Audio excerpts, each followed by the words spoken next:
Good evening, ladies and gentlemen. Y'all have learned, all right, at least that side of the room has learned. Welcome to 19 Miles to Music Row. How many of y'all have driven the 19 miles to Music Row? Okay, y'all got a few. We're pretty accurate, within a couple of tenths maybe. Yeah. So are y'all excited? All right. Okay, then that was the show, ladies and gentlemen. Thanks so much for coming out. No. So my name is Ronnie Leftwich. I'm the news director at WAKM 950. I also am part of the wonderful committee. I'm very blessed to be on the committee. I give them a hard time, but the committee is great. If you're on the committee, stand up. We can't see you, so we'll go over names later. But it is a lot of fun. Luckily, I don't really have to choose through the opening round because I don't know how you choose. They are all so amazing. And we're going to see that tonight, hopefully. Okay. Yeah. Y'all got your A games on, right? Right. Okay. Hopefully. All right. Maybe your B game. I mean, that's okay, too. Don't worry about them. They're just here. Just act normal. John, that's going to be hard for you. So anyway, tonight, would y'all like me to shut up and introduce them? Okay. All right. So first, up, down on the end, the incomparable, that's a big word, incomparable. Oh, okay. $3, Jody, $3. Carson Hill. Hi, Carson. How's it going? Hello, everybody. That was a nice introduction. Thank you. You like that? Yeah. I got you some applause. I didn't pay him to say that, guys. No, she didn't pay me at all. We just met. I follow her on Instagram. You have Yes, Instagram. I have an Instagram in my tiny phone. It's Carson H. Hill. Carson H. Hill, because Carson Hill was taken. So Oh. I wish I could say there's only one of me, but there is a tattoo artist named Carson Hill. Are they any good? You don't want me doing a tattoo, I promise. Okay. So. Sounds like a great song, though. It would be a good song. My name was taken by a tattoo artist. It's not me. Yeah. It ain't me? Okay. It ain't me. Okay. There we go. Y'all heard it. I get credit. So, Carson, where are you from? I'm from North Carolina originally, the Charlotte area, but I've lived in Franklin for 8 years now. This past month, yeah. Well, So, congratulations. I feel like I can officially be called a Franklin local, you know? I think I heard somewhere Is it's that or 7 do I have to hit years. 10 years? Is it? I think it's 7 years. Now, it's a 10-year town to make it. But am I right? 7 years and you're local? Is that what I heard? We're just going to go We with agree with it, yeah. So 8 years, you're local. Yeah. Yeah. So what got you into songwriting? Oh, man. I grew up listening to music with my mom a lot, and my dad. No offense, Dad. He can't sing, but my mom can. And so I started listening to music with her, and I decided I wanted to try to start writing songs, and I kind of became a student of listening to my favorite songs and why I liked them and what made them interesting to me, and started writing at 11 years old. I've been doing it for, well, I'm not going to tell you guys how old I am. I've been doing it for a while, let's just say that. All right. Do you play a lot around town? Do you tour as an artist as well, or are you just songwriting? I do travel some, so I call myself a singer-songwriter, so I am doing the artist thing too. I travel all around I do like a mixture of shows. We were just talking backstage. This is actually really nice to have people listen and watch. And now I'm kind of nervous because I'm used to kind of being background music, but I do play locally some, but I do travel with it, and I play a lot of vintage markets and restaurants and breweries and wineries and things like that. Fun. Yeah. And we'll talk more maybe later. Yeah. You want to give a website? Do you have a website? Yes. If you go to carsonhillmusic.com, again, very important you put the music in there because the tattoo artist thing, just FYI. Carson Hill Music, and all of my information's on there. All of my music is on there. And I forgot to ask you earlier when we were talking backstage, Yes. Did you bring merch that people can buy tonight? Okay, I didn't because I just sold out of my CDs and I have not had any time to reorder them, but I am releasing some new music this year, so if you guys would like to support me, I'm getting ahead of myself. If you like the music you're going to hear, Which you can look will. me up, hopefully. You can look me up, Carson Hill, and I'm going to be releasing some stuff on Spotify and Apple Music. In fact, I'm releasing a song Friday, so you can look it up online if that's something you do. I'd really appreciate it. Yeah. Well, ladies and gentlemen, Carson Hill. Well, thank you. Our next contestant in The Price is Right. You may know him. You might love him. John, I'm going to butcher your name all of a sudden. Spruill. Spruill works. Spruill. I answered anything, but Spruill works, yeah. John Spruill. Do y'all know John? All right. Give John a hand. John's been around this stage quite a while. I don't know. Have you been that close to the front? They don't usually put me this Mm-hmm, front. mm-hmm. They put the pretty people up front. Oh, now I'm pretty harsh, but I wasn't even going to go there. I mean, I've been told I have the face for radio, so that's mean. So mean. All right. Well, so John, and this is complete serious. He is an amazing guitarist. I did not know that you wrote songs. So when did you start writing songs? Started writing songs a number of years, probably back in high school. Enjoyed playing in the bands, high school bands, and but then wrote a lot on my own acoustically, and then through college, and then afterwards kept on writing and moved this way. So Move this way. And you're an award-winning photographer as well. He won Best of Show at the Williamson County Fair, I happen to know, this year. And, I mean, so is there a favorite influence that you have? For songwriting? Sorry, for songwriting. I mean, probably ever since I was little, even 5 years old, I remember having the Simon and Garfunkel and the James Taylor things that I could reach up and put on the turntable. And so I would be dropping those and listening. So early on, I would say James Taylor and all that from early on, but then later on the sort of the Dave Matthews and all those acoustic guys in the 90s. And so kept going. Nice. I like it. I like it. And hopefully we hear some influences of that tonight. But give it up for John Spruill.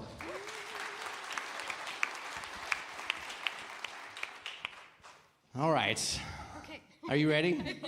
I always, in seriousness, I always ask, are you okay on a mic? Like, can I ask you anything? Because I used to write things down, and that just gets, I don't read my own writing when I'm up here, honestly. So this is Sarah Simmons. Yes, dear. Sarah Simmons, give her a round of applause. Her response was, yeah, I'm good. Sitting next to Sarah is Kevin Keys. Give him a round of applause. Yeah.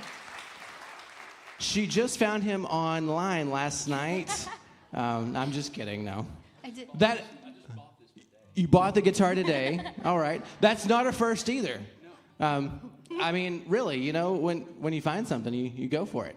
So back to you, Sarah. Yes, sir. Tell us about yourself. Where are you from? Well, I grew up in the Midwest. I'm a Colorado girl / Iowa. My grandparents were from Iowa, and we'll have a few songs about that tonight. But yeah, and then I came down here and saved my money, spent all my money, moved home, came back, moved home several times, and now I've been here about 8 or 9 years. So, yeah. Anyway, I feel like I've been here forever. That whole 10-year thing, I'm okay with it being now. It can happen now. Right, yeah. We don't need to wait. And if y'all may not know, so the saying is when you're an artist or a songwriter and move to Nashville, it's a 10-year town. You're not going to really have success before 10 years. That's so sad. I mean, and you hear overnight successes. There was this one guy, I remember the press release and everything happened. This guy is an overnight success. His name was Keith Urban. He had been working for probably 15 years in the town. I mean, our wonderful sound engineer actually worked on his first album. Yeah, you can give him a round of applause. Yeah. Dang. But it's a rough town. What I love about it, though, is the songwriting community is so awesome. You don't meet a stranger. No, you don't. And you can pick up a guitar player anywhere on the road. Yep. It's pretty all right. His car broke down. I'm just surprised he had a car. No, we're giving him a hard time. Oh my gosh. So, yes, dear. What are your influences? Well, I think one of these days I'm going to get brave and I'm going to order T-shirts. I think y'all have great taste in music already because you're here, but it's pretty risky. I think I should order T-shirts that say "The deader, the better," because Merle Haggard is my influence. Waylon, Tammy Wynette. Tammy, why not?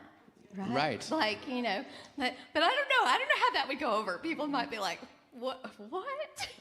Well, and then there's licensing, if you put his face on the back or something. Oh, well, That shirt just went from $20 to $150. Oh my gosh. Those folks are my influences. I feel like I'm at the Grammy Awards and the music just started. Did y'all hear that? All of a sudden I'm being drugged this way. Anyway, so give it up for Sarah Simmons and her wonderful guitar player, who might even play the Opry quite a bit, by the way. Mr. Kevin Keys, I heard that. Is that true? It's been known to happen. All right. It has been verified. So, sticker. Right. He got in at least. Yeah, we'll leave that alone. I was going to say something about your parole officer, but they don't need to know. No, I'm keeping a low profile tonight. So. Any pictures, direct to Williamson County Sheriff's Office. Anyway, so let's go ahead and kick off the night. Carson? Yes. I think you look like you're ready. I think they volunteered me. Yeah, I think to they go did. first, and I was like, okay. All right, ladies and gentlemen, give it up for Carson Hill here at 19 Miles. Thank you, guys. Well, I'm going to kick it off with a song I released back in August. And like I said, I don't have CDs right now, but if you do like any of these songs, please go look up my website because I'm going to be releasing them and you can download them. And anyways, I wrote this song that's called Mountain Honey. And a little funny story, my drummer was visiting from back home in North Carolina. Him and his wife were in town, and I took him to Leaper's Fork, and we were in the store, and they had like all of these candles, and you guys know the overpriced candles that people pay for. And they smell really good, but some of them had some really weird candle names, like it was Swarm of Bees, and Love Burns, and Honey, I don't know. It was just really strange names, and I just kind of looked at them because I'm so used to it now, and my drummer was like, you should write a song using nothing but these candle titles. And I was like, okay, Paul, you're reaching. You're not a writer. You don't know how this works. And then I got bored one day, and I'm like, let me just see. Let me just see if I can do this. And Mountain Honey was born. You would never know. It's based on candle names in Leaper's Fork, but he gets 7% because he did give me the idea. He likes to say in a half, but he doesn't know how that works, so it is 7%. So yeah, this is called Mountain Honey. You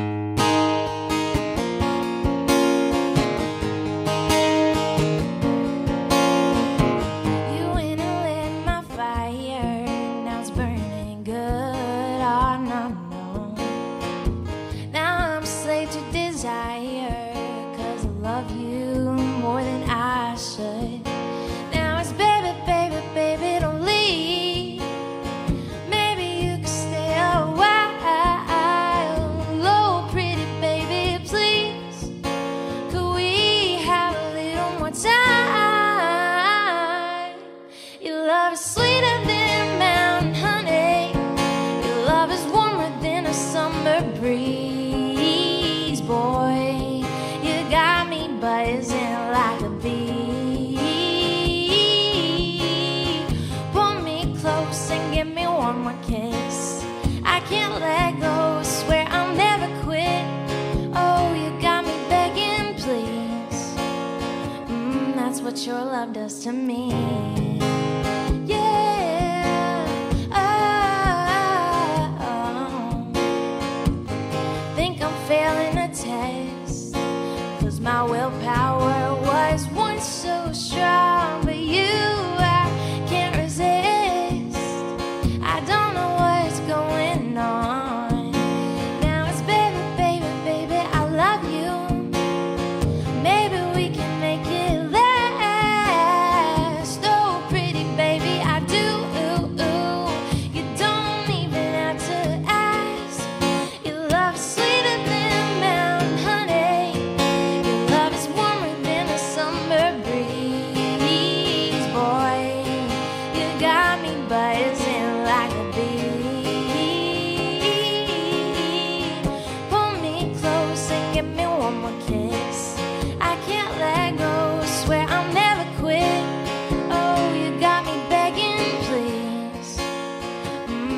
what your love does to me.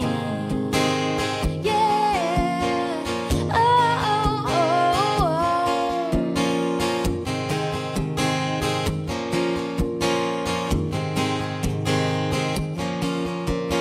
now it's baby, baby, baby, I need you. Maybe we can make it last. Oh, pretty baby, I do. You don't even have to ask. Your love is sweeter than mountain honey. Your love is warmer than the summer breeze. Boy, you got me buzzing like a bee. Pull me close and give me one more kiss. I can't let go, swear I'll never quit. Oh, you got me begging, please. That's what your love does to me. Yeah. Oh, oh, oh, oh, no, no, no.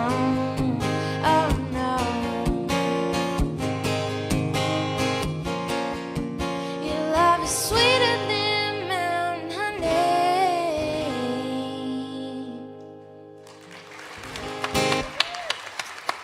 Thank you, guys. Great. Wow. I gotta follow that now. You guys told me to go first. I know, we didn't know what we were thinking there. Again, my name's John Spruill, and I'm glad to be here. This first song that I'm doing is one that I wrote from one of my favorite books growing up, and it's from To Kill a Mockingbird, and always loved everything about the book, everything, all the stories, all sorts of different things, themes and everything. But anyway, about one of the characters always stuck with me, and that's what this is about.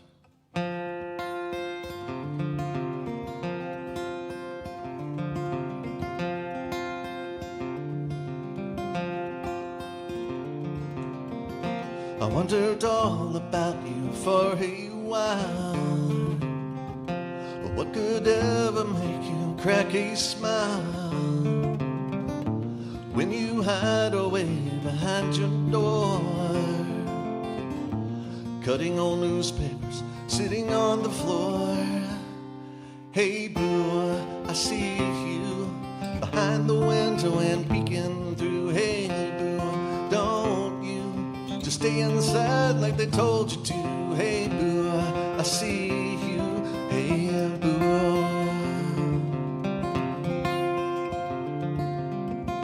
If you would step into the light of day, you would see this town in a different way. Why don't you come out and see the part I play in one man's family?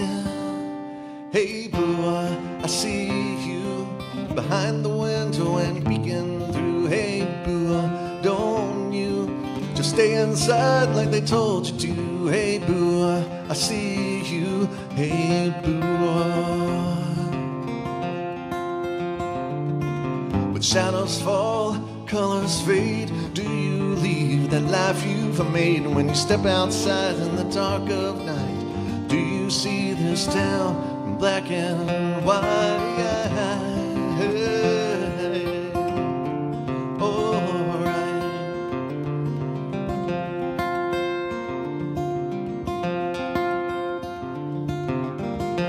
We could talk about branches of our family tree.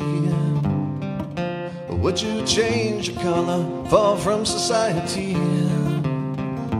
Are you looking for something new?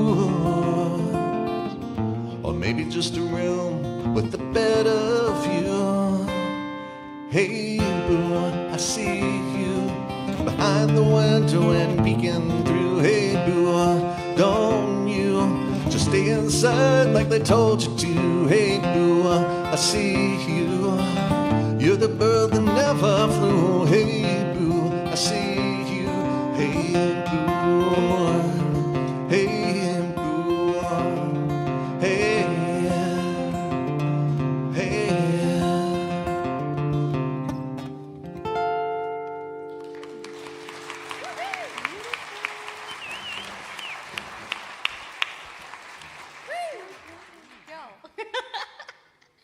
well, all right, here we go. I wrote this one, let's see here, gosh, a few years ago I got to go to the IBMA Awards, and I went with one of my girlfriends. She's a big old bluegrasser, and so anyway, it was more of a learning experience for me, and it was fun. But, you know, I grew up on a farm in Colorado, and being in North Carolina, that was pretty fun. I learned a whole lot, you know, but I fell in love with banjo way more than I realized, and so it was it was fun. But anyway, you know, I figured I had to write something about North Carolina, and I grew up on a goat farm, so who doesn't need a song about goats? You know. Anyway, this one's called Summertime.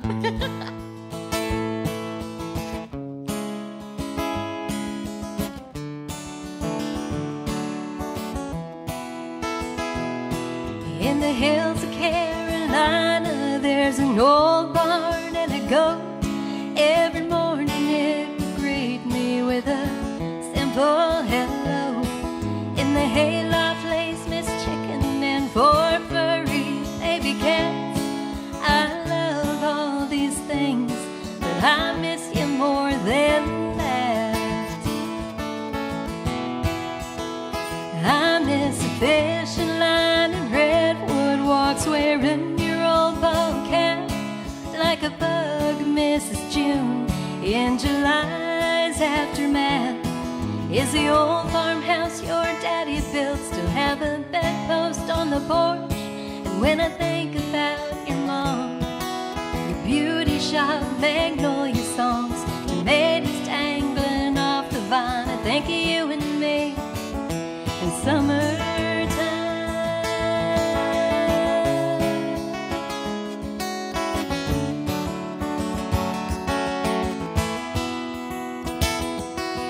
Picnic table in the back, rain country living all year long. The radio on the nightstand would play a Guy Clark song. The undressed bed is where we slept. The farmer's daughter fell for you. Watch the sunrise drinking coffee. It's where you fell for me too. Well, I miss a fishing line and redwood walks wearing your old ball cap. Like a bug, Mrs. June, in July's aftermath. Is the old farmhouse your daddy built still have a bedpost on the porch? And when I think about your mom, the beauty shop, magnolia songs, tomatoes dangling off the vine, I think of you and me in summertime.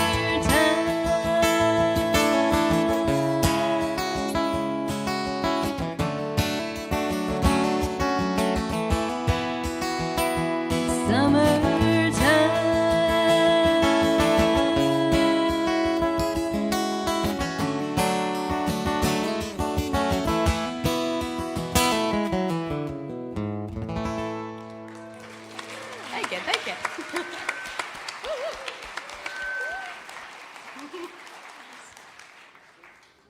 That's so pretty. As someone who grew up with goats, I guarantee you. I don't know what's ringing up here. Is it me? I don't know. Is it me? It went away. No, it didn't. I didn't do anything, I swear. Okay. I was going to say, I grew up with goats. It did not sound that lovely. No. They were very loud growing up. You don't feed them by the time they want to be fed. Yeah, they sound pretty crazy. Learning things about goats, North Carolina girls know. Yes, so I am actually going to be releasing this song this year. I don't know if we have any single people in the house. There seems to be a lot of nice, lovely couples in the darkness. Considering that was very quiet, there's like maybe 2 single people and they just don't want to hold their hands up. I feel that. I feel it. I wrote this song a few years ago about dating in today's world and how confusing it is, because I am officially one of my last single friends, and it's so fun to be out here in this world doing this. So I wrote this song kind of about navigating how crazy this world is, and I can be a little clueless at times. So, yes, this is called Clueless.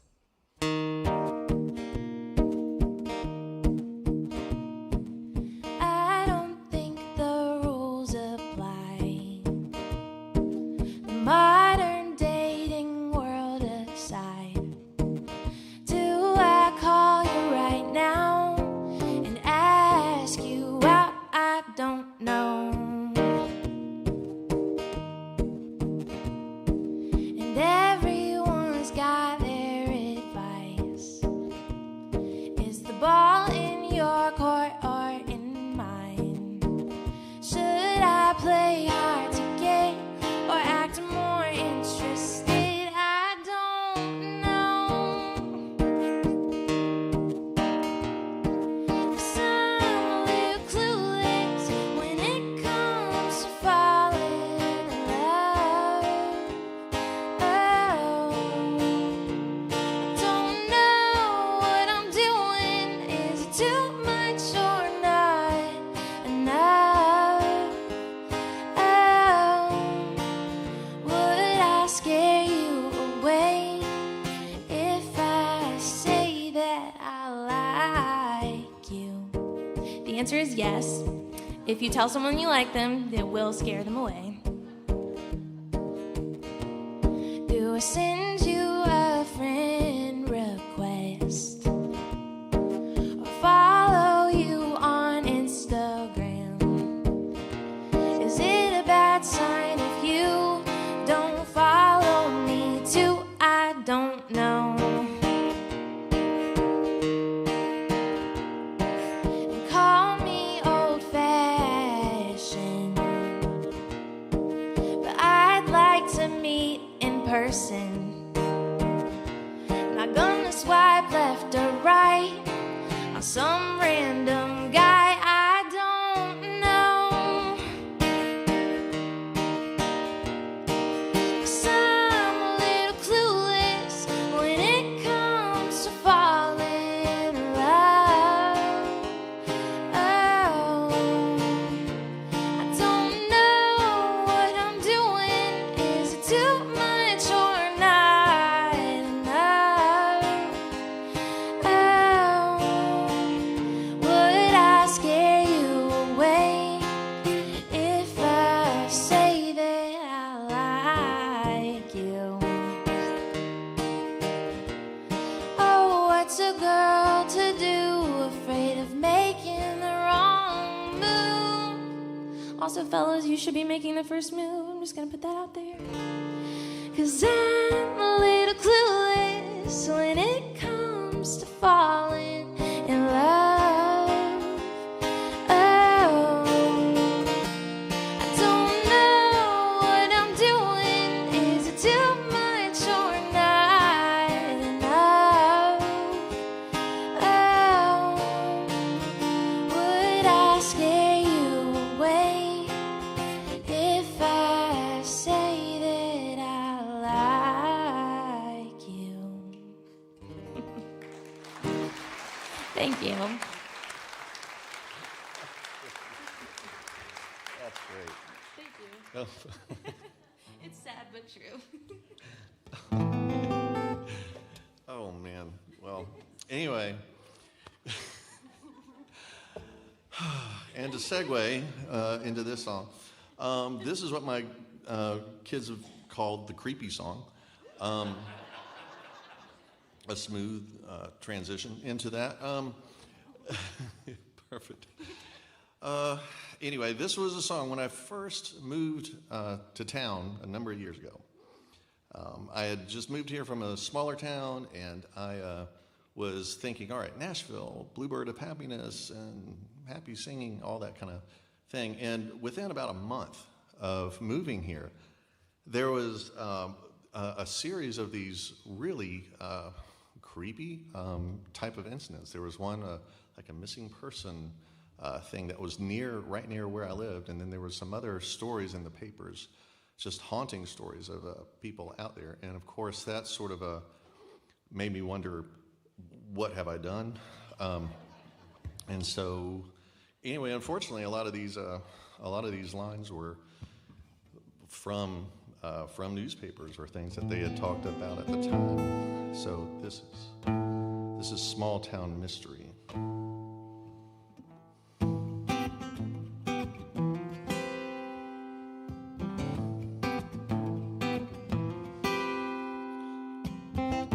They found the body beneath concrete and sand. No one will ever know. There are some secrets no one will understand. No one will ever know. I last saw her by the river, silhouette against the sun. The mother by morning light, already the search had begun.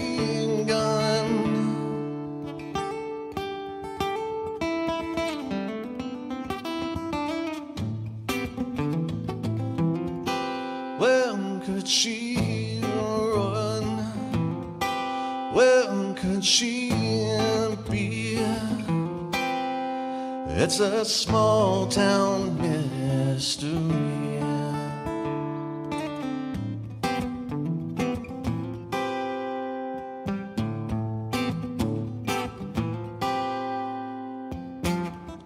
They're asking questions about where she last was seen.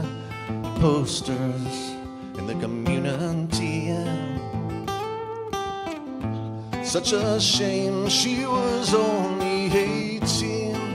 Everyone will agree. Someone saw her with a stranger the afternoon before, walking by the water. Her sandals were still on the shore.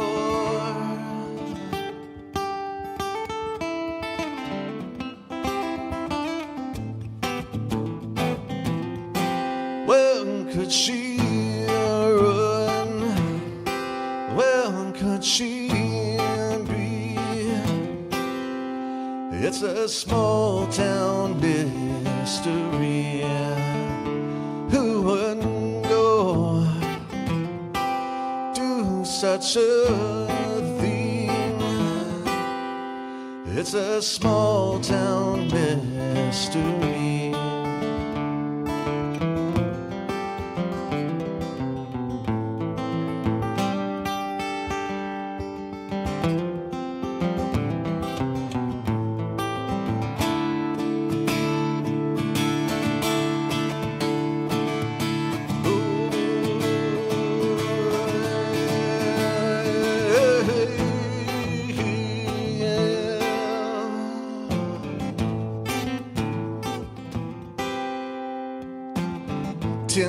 And 20 miles from where it first began, by the water, so long ago. They found the body beneath concrete and sand, and no one will ever know. I last saw her by the river, silhouette against the sun. Walking by the water, her sandals were still on the shore.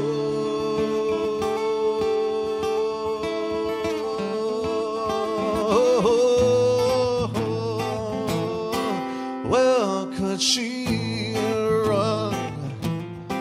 Where could she be? It's a small town mystery. Who wouldn't go do such a thing? It's a small town mystery.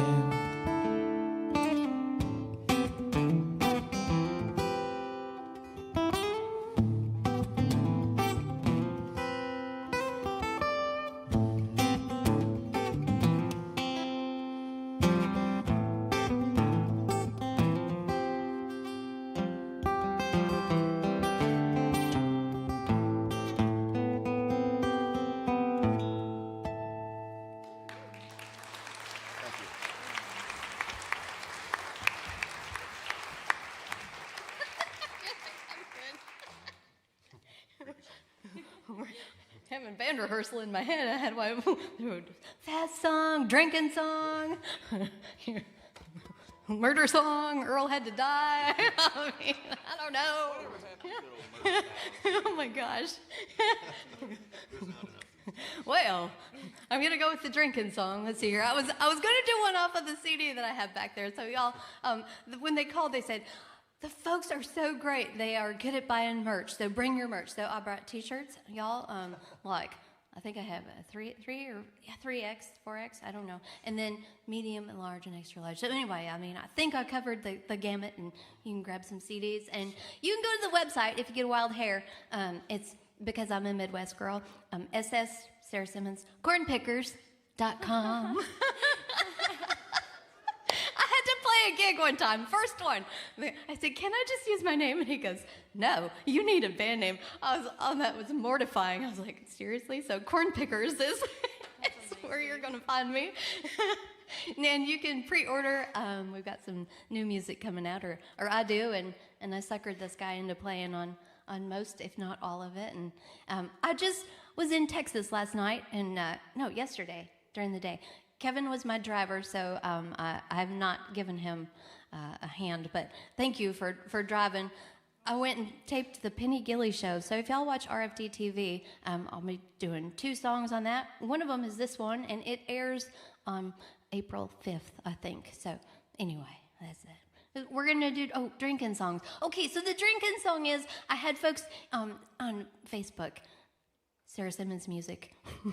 Go there. And how's my plug-in going? I'm doing pretty good, right? No H, yeah. Okay, so anyway, I was like, y'all, dating. Yes. Tell me about your spouse, your boyfriend, your other half, what he does to drive you crazy.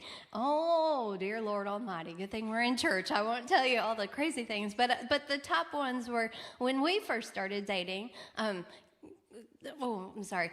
You left everything in the kitchen sink, and I did not know how to politely tell him, get your stuff put it in the dishwasher, put it in a room, just hide it, get rid of it. I don't want to see it. So I put the cutting board over the side of the sink that his dishes were stacking so highly. Anyway, finally, you got it, but you put up with me, so that's good. And the funny part one is, I don't know how any farmers, ranchers, any non-city folk, there's a few of y'all out here. Okay, I gotta explain this.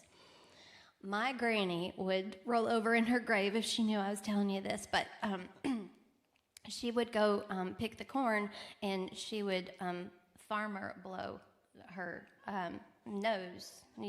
I'm not going to do it because I don't know what, but you know what I'm talking about.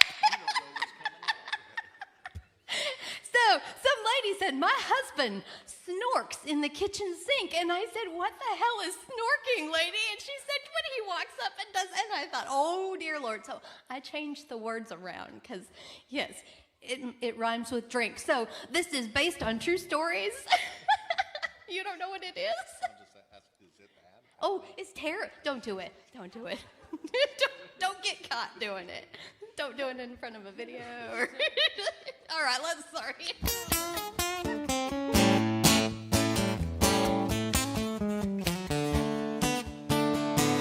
It all started with some bait, fishing down by the lake. 1 year later, set a date.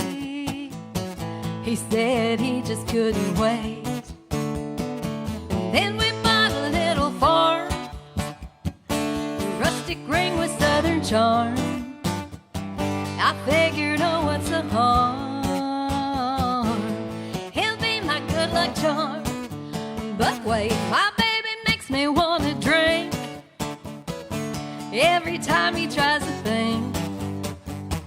The dishes on the countertop, who taught this man to be a slob? The laundry basket on the chair, with his undies overwear. When did my life start to stink? My baby makes me wanna drink. Oh yeah.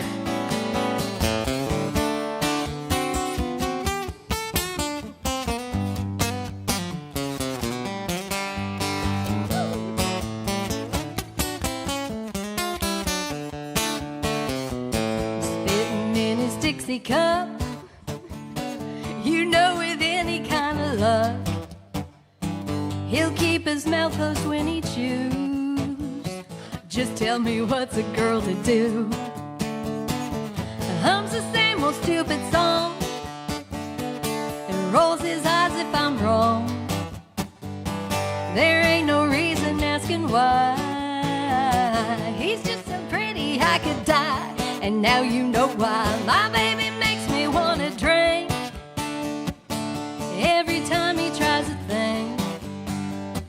He likes to sport his muffin top like it's some kind of job. He thinks that he's a teddy bear. He says there's more to love and share.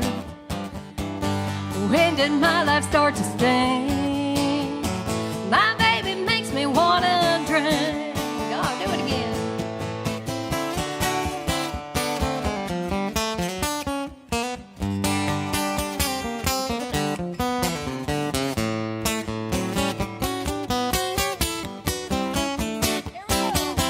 His mama said she trained him well.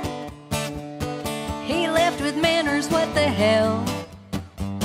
Farmer blowing in a sling. My baby makes me wanna drink. Okay. My baby makes me wanna drink every time he tries to think. Slurps hot coffee from his cup. Yeah, he thinks that he's hot stuff. The laundry's still on the chair.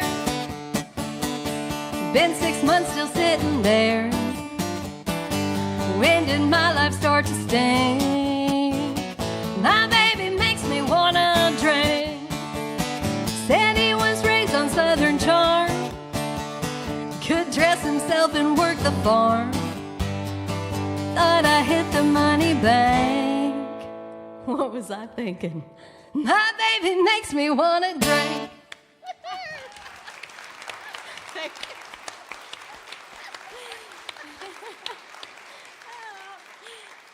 That was amazing. I was trying not to make eye contact with my dad in the front row. Sorry, Dad.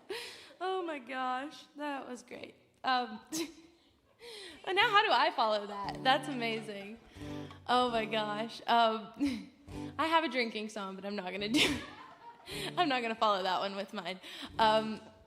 Yes, so I just want to say thank you guys so much for giving us a space to share these stories and to listen. And like I said, I'm very used to singing out and about, but I'm always used to being the background music. So this has been so wonderful to have people listen and watching to an extent that's a little bit unnerving because it's very quiet. But yes, I just want to say thank you guys for that. And to give a shout out to my parents who are visiting from North Carolina. So, even though I am single and after hearing that song, I'm kind of glad. Perspective, it's all in perspective. It is always greener. I'm gonna do a love song I wrote. And in 2023, I kind of did this thing on TikTok. I don't know if any of you guys are on there. But I did this thing where I was writing a lot of love songs, which was funny because I was not going on any dates. But I wrote these love songs, and I'm like, this is so weird. Like, I don't know why I keep writing these. I'm not anywhere near a relationship. And so I decided maybe these are my vision board songs. Maybe I'm just writing what I will eventually have into the future. Like, maybe God's putting this in my heart, and it's like a promise.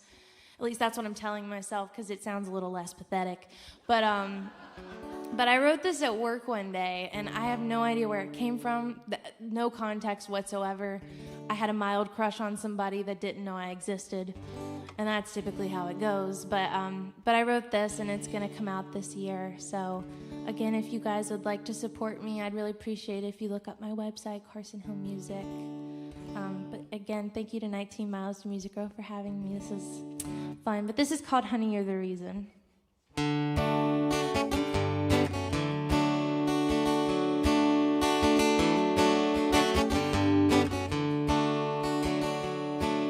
make me feel like home ain't far away. Like anything could happen if I keep the faith.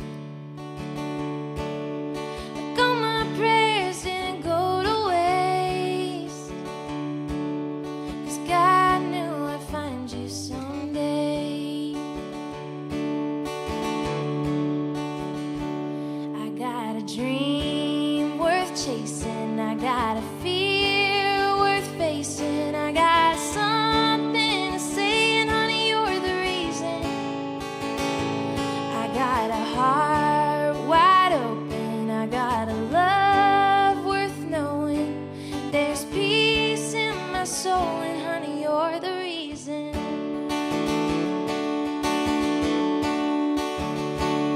You make me feel like I'm not a mess,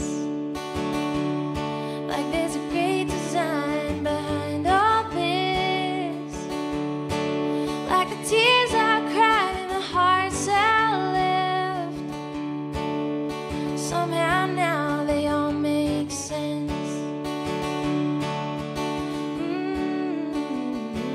I got a dream worth chasing. I got a fear worth facing. I got something to say, and honey, you're the reason.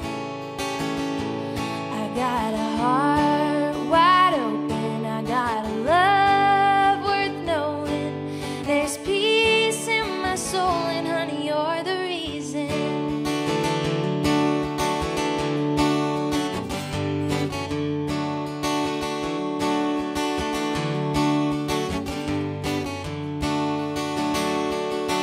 The sweetest things grow slow over time, and I've never been the patient kind, but I'd wait a lifetime, 'cause I got a dream worth chasing. I got a fear worth facing. I got something to say, honey, you're the reason. I got a heart wide open. I got a love worth knowing. There's peace in my soul, and honey, you're the reason. Thank you, guys. Wow. Fantastic songs all around. I'm learning so much, and it's just great. Anyway, this next song is a song I wrote a number of years ago, and it was when I wrote it, it was somewhat of a song. I had a great growing up, and I remember having great times when I was little and being a kid, and so I wrote it about that. But what's also fun is when you grow up and one day you have kids of your own, and then you get to live it again, and you see them experience that stuff. And one thing that was great for me is some things can be passed down, like Hot Wheels, cars for guys, or Legos. The Legos still work from when I was little to still today. So being able to pass those things on just makes it fun, and you can live it all over again. And so that's where this song comes from. It's Child at Play. And I will say, I do have music on iTunes and Spotify and things like that. You can download if you need to. I don't have T-shirts. I have a T-shirt if somebody, for the highest bidder, if anybody's interested. So anyway, that's my merch.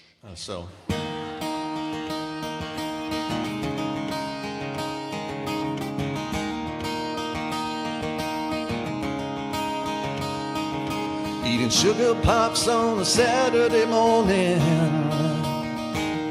I got my cartoons on, I got my G.I. Joe. The bright colors always make me happy. Boy, I love a cartoon show. Pushing matchbox cars all around the room, in my tough skins with the hole in the knee. I wonder if the coyote ever gets that bird. I'll tune in next week and see. Whole world is mine today. Don't mess with this child I play. I won't even hear what you say. The whole world is mine today.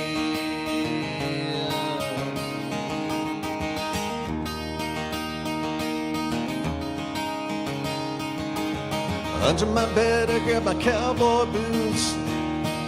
I put on my left, put on my right. I run out the door and jump on my big wheel. You know these boots are getting kind of tight. The whole world is mine today. Don't mess with this child at play. I won't even hear what you say.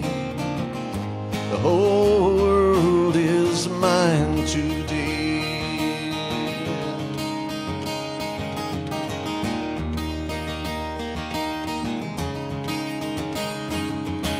Mud is great, mud is good, and I find it all over the neighborhood. Yesterday it rained, but today the sun's shining.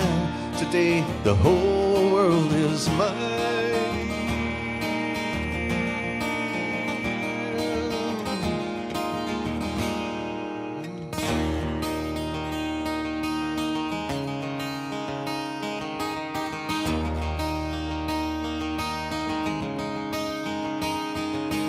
It's been a good day, but I hear Mom calling. I wonder what's for dinner tonight. I better tell her when I get home. You know these boots are getting kind of tight. The whole world is mine today.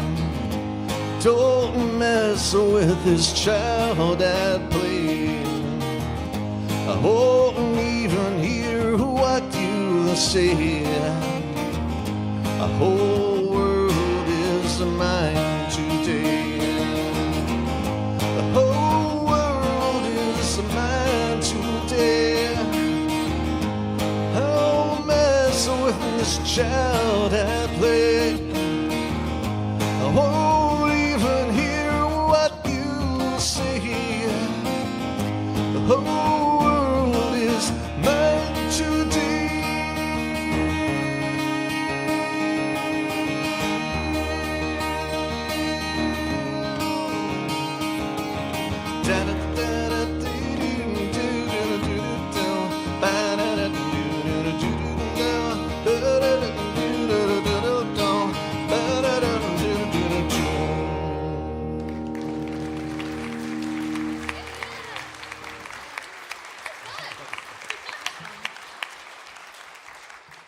That was good.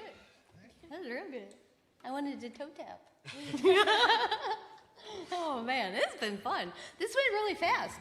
Like I thought, boy, super fast. So anyway, thanks y'all for letting me hang out with you. It's so kind of you to show up. Like we were saying earlier, we usually play bars where, we're musical wallpaper and most people don't care what we say. So it's really nice to have such an attentive crowd and that y'all care. So really, it's very thoughtful. So anyway, this last song, I wrote this about my grandpa. He was in World War II, and he was a farmer in northwest Iowa. And my grandma said when he came back from the war that he was not the same guy that she had married, and they moved down to the Quad Cities. It's a little town in Iowa, and he worked at the arsenal for a little bit. And anyway, they passed on, and I was cleaning out their house, and y'all, this is an old house, and so I'm walking down the shag carpet. It's about yay tall, and I think it was gold, brownish gold. And anyway, you walk into their bedroom, and it was the Pepto-Bismol pink. I don't know if anybody knows what I'm talking about, but anyway, it's very old school, nostalgic. and I look over on the wall, and there's a picture frame, and it was a letter from Ronald Reagan, and underneath it was a purple heart for my grandpa. Now, I don't know the story behind the song, but it moved me, and So for everybody, anyone who has ever served, I always want to say thank you for that. It's near and dear to me. This one's called Reason for Believing. For the farmer's fields failing, for the homeless and the poor, for the hungry and the crippled, may your faith be restored. For the dying and discouraged, not sure they can go on. If you're needing a reason for believing, I've got one. One nation under God, where we can say Christ is Lord. For the red, white, and blue shining through, amazing grace on the old barn door. For old time tent revival, singing sweet hour of prayer. As we fly our flag, oh glory, oh what a Savior God who cares.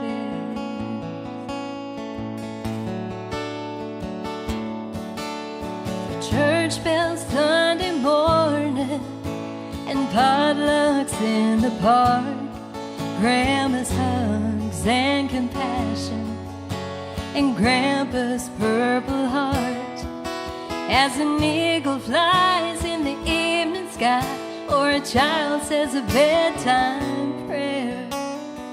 If you're needing a reason for believing, I've got one.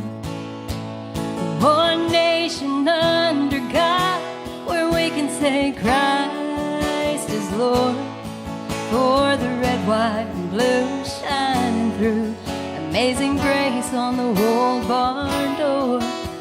For old time tent revival, singing sweet hour of prayer.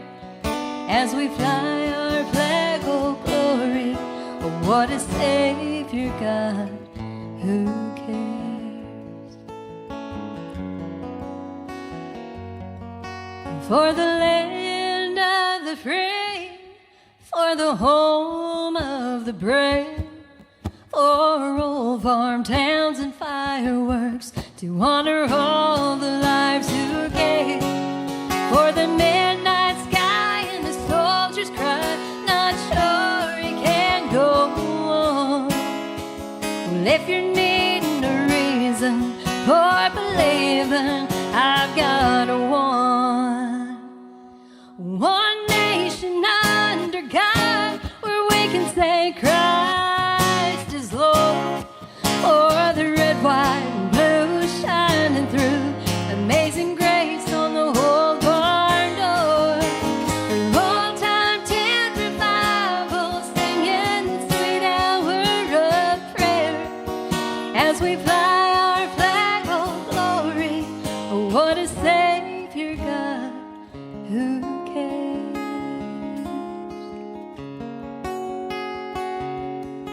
As we fly our flag, oh glory, oh what a Savior God who cares. Thank y'all for letting me be with you. Kevin Key, my name's Tara Simmons. Thank you.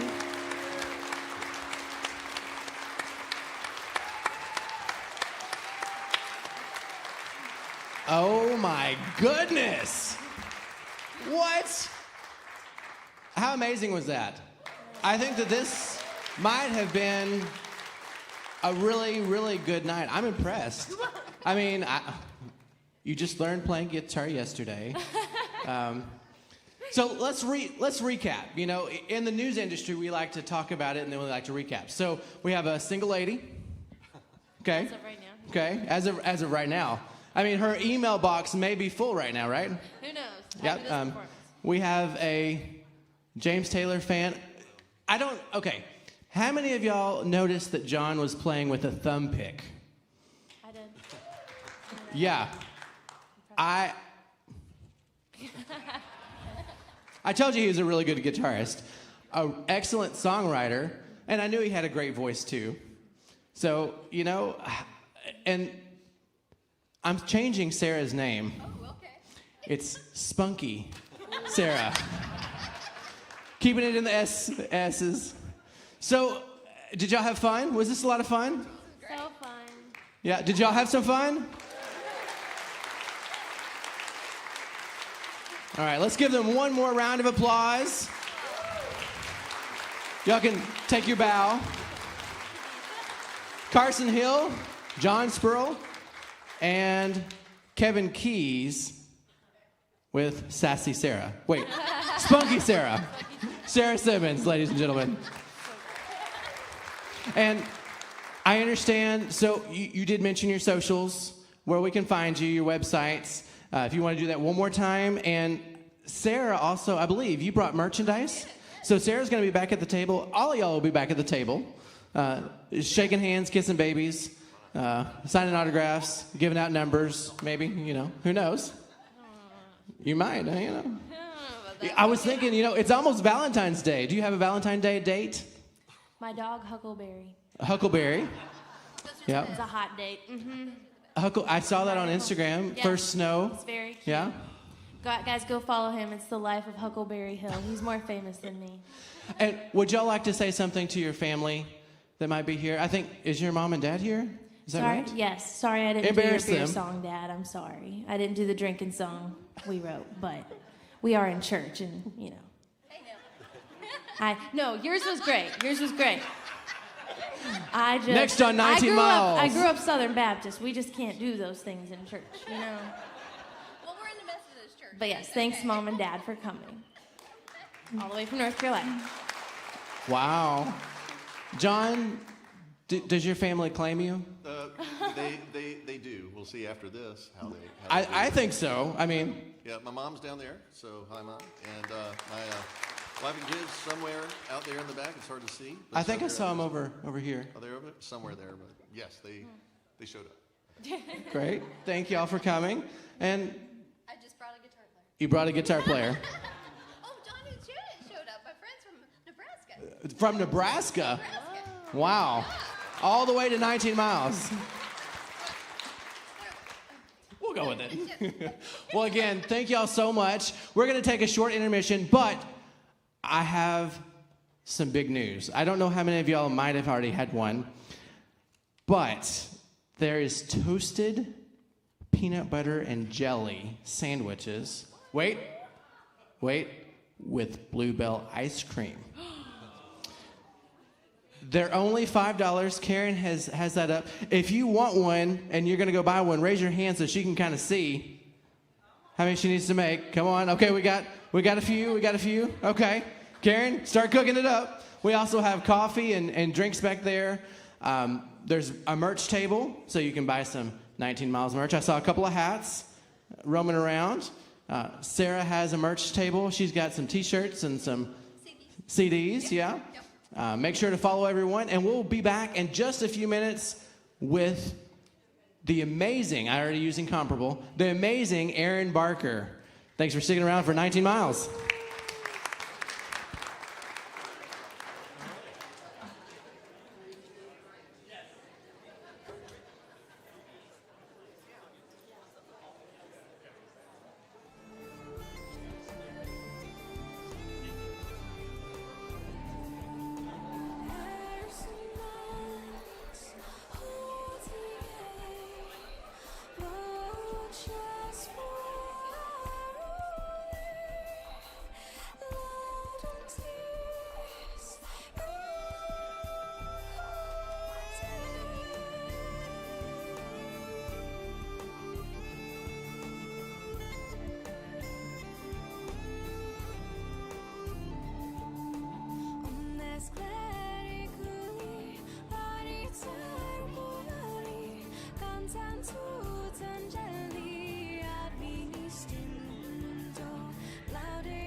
Yeah,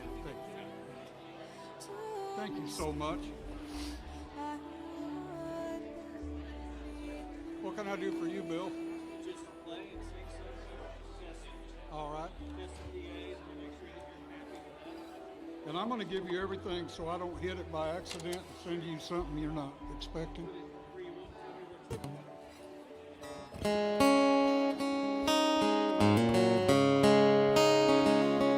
On a warm summer's eve, train bound to nowhere, met up with a gambler. We were both too tired to sleep. We took turns to stare out the window at the darkness. Boredom overtook us. As good as it gets, but heck yeah. Okay, and if you need anything, just yell at me. Yeah.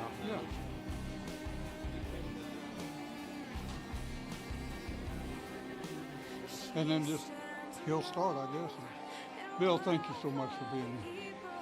It's nice to have somebody like you that you don't have to worry about it. Thank you so much.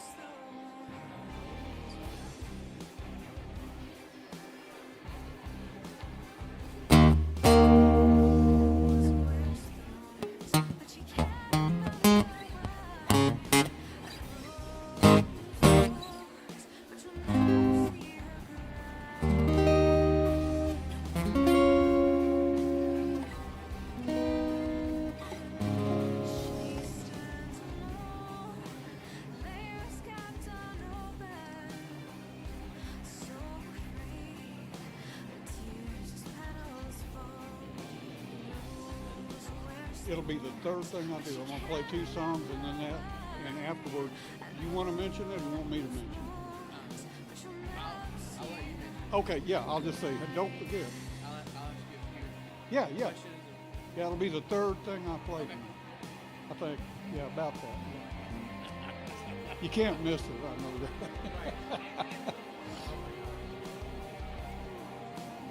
I can't believe she's got that. Did she know that I do that stuff?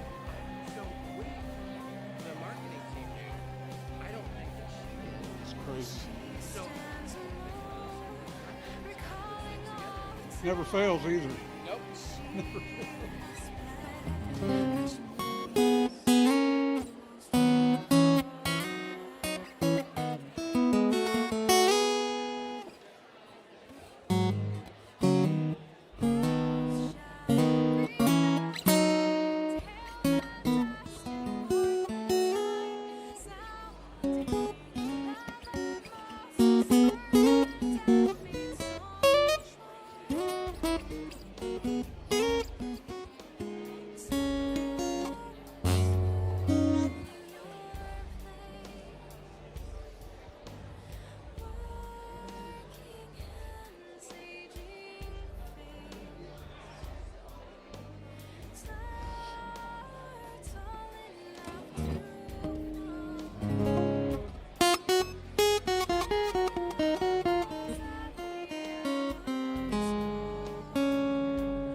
All right, ladies and gentlemen, just like the award shows, we're going to ask you to go ahead and take your seats.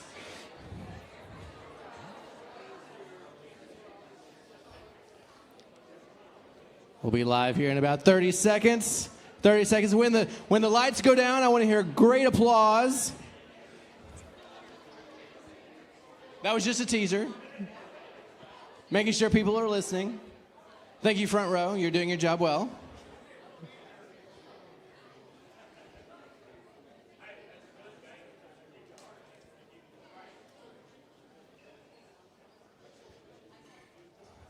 All right. 3, 2, 1. Here we go. I don't know what happened to the band. Drummers. Well, welcome back. We're back with 19 Miles. Welcome. I'd like to introduce to you our new favorite friend, I mean, so this guy walks in. He's wearing a cowboy hat. You must be from Texas. Sure. I am. San Antonio? Yep. Okay. Way down south. All right. Super nice. I mean, Jody wants to know if you'll be in her family. She wants to see you 3 or 4 times a year. Yeah, she can adopt me. I'm up for adoption. Okay, Yeah, great. That'll be fine. All right, Jody, there you go. Now we got you.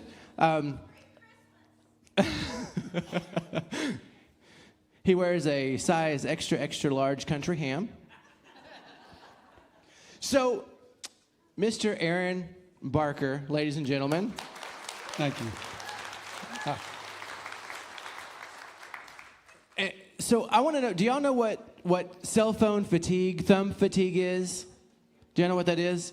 It's kind of like carpal tunnel, but only in your thumb because you've been scrolling. So what I'm doing, you can't see it, or can you? I'm looking at a list of singles written by this gentleman, Mr. Aaron Barker. And I'm going through, there's number 1, there's 3, there's 5, 29, 1, 17. I'm still scrolling, ladies and gentlemen. I'm not stopping. And, I mean, how amazing. Well, I want to say it's luck, but I discovered a long time ago that I had a great co-writer, and he's never asked for publishing, so it's all That's even as better. good as it gets, yeah. Yeah. Long time. I love that. I may steal that or borrow that from you. So let me ask you, Mr. Barker, what got you into songwriting? Well, when I was a kid, I started writing poems and stuff. I guess everybody does that, you know, in grade school. Got a guitar when I was 6. It was terrible. My mother paid $6 for each guitar she bought with me, one, and my older brother, and they weren't playable. But we didn't know that until I tried to take guitar lessons, and the guy said, "You can't learn on that guitar." But my mother's mind said, "He's just trying to sell you a guitar." So it took me forever to figure out, you know, I started shining shoes and throwing papers and stuff to get a guitar and learning, and then those poems kind of turned into songs. So that's kind of how that evolved. Probably not unusual. Yeah. And when did you move to Nashville or this area? Well, I started coming here in '84, you know, just kind of commuting back and forth. I didn't move here until about 90. It was a different town then. So I was going to say 19 miles from Nashville is a great place to be. As good as it gets. It is, you know. Yeah. Just come down Hillsborough or Franklin Road and you'll be here. It's so nice. I lived, when I moved here, I moved about 4 miles from where we're sitting right now, and just absolutely love it out here. And the road's changed a lot, you know, so I get down there, but all my mentors and stuff are statues on Lower Broadway now, so I don't go down there much. Do you go talk to them? I talk to Chet. Okay. Yeah, I talk to Chet Atkins quite a bit. I still get a good look from him. You know what? When he dedicated that statue for that bank, he said, "I'm going to come down here one of these nights and have a guitar pull with this guy." Wouldn't that be something to see? Because it was a statue of him at about 25 years old. Right. You know, pretty cool. Oh my gosh. Now the big question: Does he talk back to you? Yeah. Okay. That's the only way it works. It's got to be two-way, you know. Oh my gosh. Well, I could talk to you all night, but Yeah. I'm going to let you go through your hits. I'm just hoping you play the song that I love most, and it. I will. Okay. Yeah, Okay. I only have 3 songs, so I know it's in okay. there, so I'm kidding. It's like the radio. We can repeat those 3 Yeah, songs it's, over and it's over. the top 3. Yeah, okay. New thing. It's a new thing. Well, ladies and gentlemen, Thank let's you. give a round of applause to Mr. Aaron Barker. Thank you for that great introduction. I didn't even know this many people knew what a songwriter was. Thank y'all so much for being here.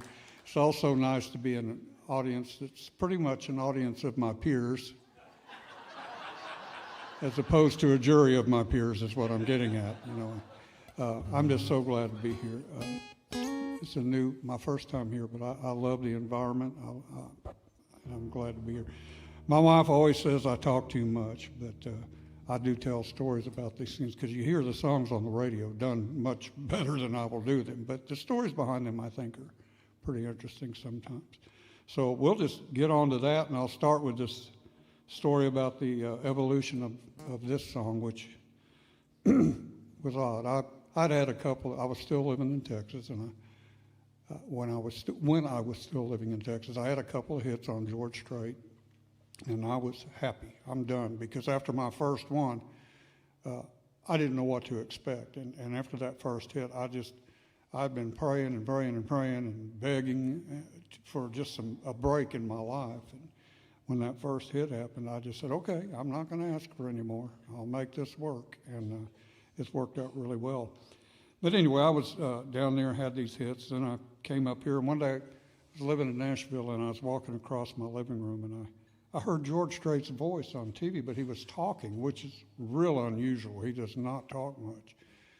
And I turned around, and he was leaning up against this beautiful Silverado truck, talking about Chevy trucks. And so I realized then he'd become their spokesperson, but he wasn't singing in that commercial. So I thought, he probably just needs the perfect song to sing on these truck commercials. So I don't write on demand very much, but I thought, boy, I'm going to do that. I'm going to try to find a way to write this great thing he can sing in these commercials. And I started thinking and writing stuff down, and about 6 months later, I had this thing formulated. And I was pretty proud of it. I even over-invested in the demo and kind of overdid it to make it a little special. So George comes up here up to Nashville, and I go up to him at his office, and I go, George, you might like this for your next Chevy commercial. I've worked on it real hard, and I think you're going to love it. And I played it for him, and he said, Aaron, I'm not singing that. I absolutely hate that thing, and I'm not. And I went, what? He said, I'm not doing that. Well, my heart sank, and I went, whoa, what would my mother do in a case like this? Because she'd kind of been my guiding. My dad left when I was about 3, so Mom was it. She was all the wisdom. I still send her Father's Day cards because she was both. But on this case, I said, what would my mom do now if George Strait said, I hate that? So I did what Mom would do. I went and found the guy from General Motors that was signing the check for George to sing those commercials. Mom taught me well. And it took me months to find that guy, and I finally found him and played it for him, and he hated it too. So I stuck the lyric sheet in a drawer that I keep at the house. It's full of songs that nobody liked. It's also known as the fire hazard drawer. And it sat there for the longest time. And then one day I went into downtown Nashville to drop off a CD at a friend of mine's studio. And when I got in there, he was working with another friend of mine, trying to write this, what they called a power ballad. At this time, songs like Amazed and I Hope You Dance, these big power ballads were coming out, and they were a big deal. So they were writing a love power ballad. And to do that, to get that feel, that powerful bottom end on it, they were going to use a drum machine, which was kind of unusual for us back then.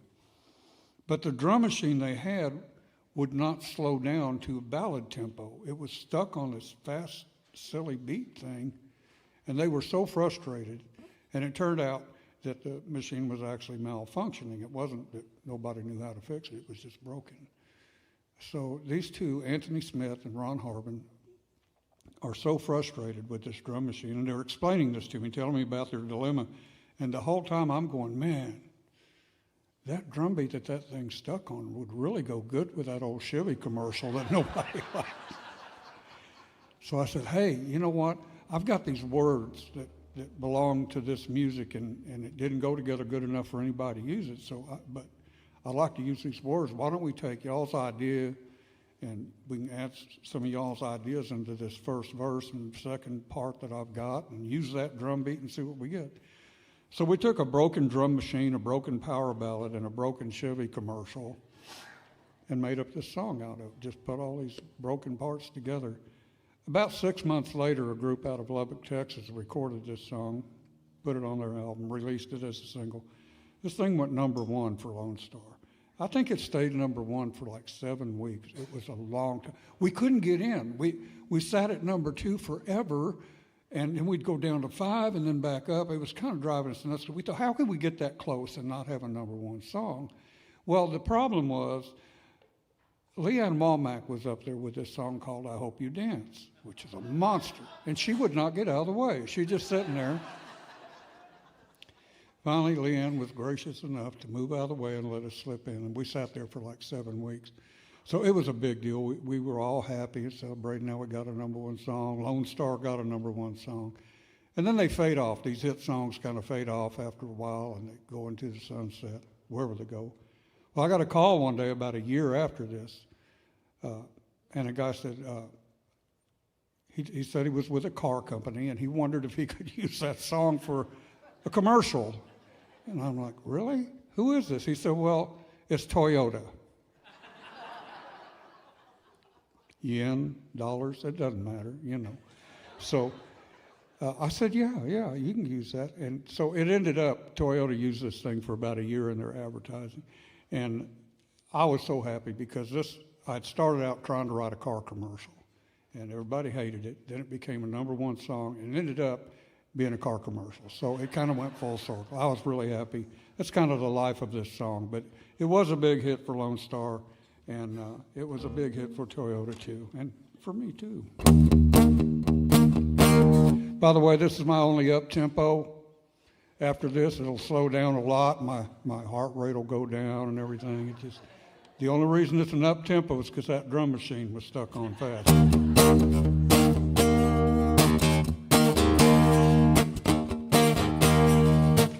Well, the sign in the window said for sale or trade on the last remaining dinosaur that Detroit made.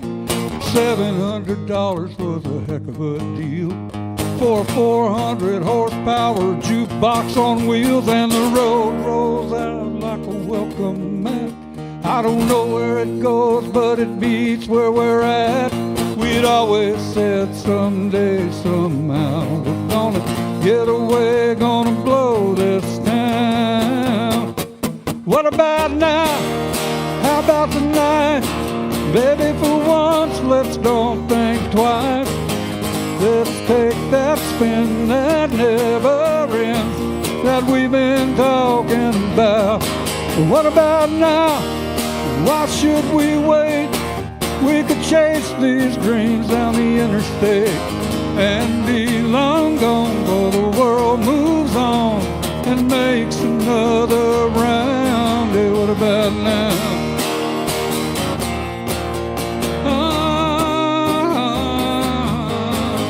Well, we've been putting this off, baby, long enough. Just give me the word and we'll be kicking up dust. 'Cause we both know it's just a matter of time till our hearts start racing for that county line. What about now? How about tonight? Baby, for once, let's don't think twice. Let's take that spin that never ends, that we've been talking about. What about now? Why should we wait? We could chase these dreams down the interstate and be long gone before the world moves on and makes another round. Hey, what about now? We could hang around this town forever making plans, but there won't ever be a better time to take this chance. So what about now? How about tonight? Baby, for once, let's don't think twice. Let's take that spin that never ends, that we've been talking about. What about now? Why should we wait? We could chase these dreams down the interstate and be long gone before the world moves on and makes another round. Hey, what about now? What about now? What about now?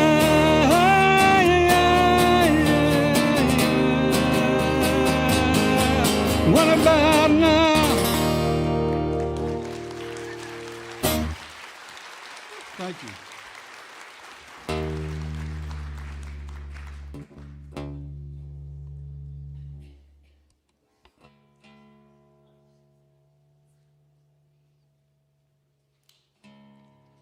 So this next song doesn't really have backstory too much. It is a story, so it kind of tells itself. But tonight, not to get too into this, but a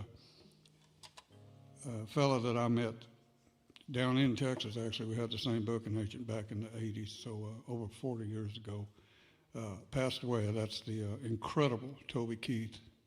Passed away yesterday, and he's a good friend, had been for many, many years. So I'm going to do this song for Toby tonight, and really appreciate all the good songs he brought us and the talent.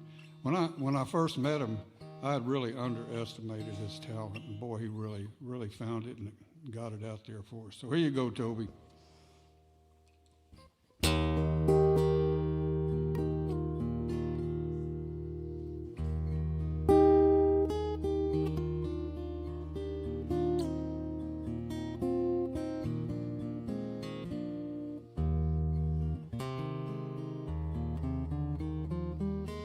Her telephone rang about 8:45.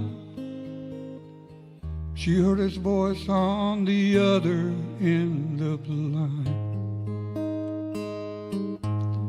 She wondered what was wrong this time. She never knew what his calls might bring. With a cowboy like him, it could be anything. She always expected the worst in the back of her mind. He said, it's cold out here and I'm all alone. Didn't make the short go again, and I'm coming home. I know I've been away too long. I never got a chance to ride or call. I know this rodeo's been hard on us all, but I'll be home soon. And honey, is there something wrong?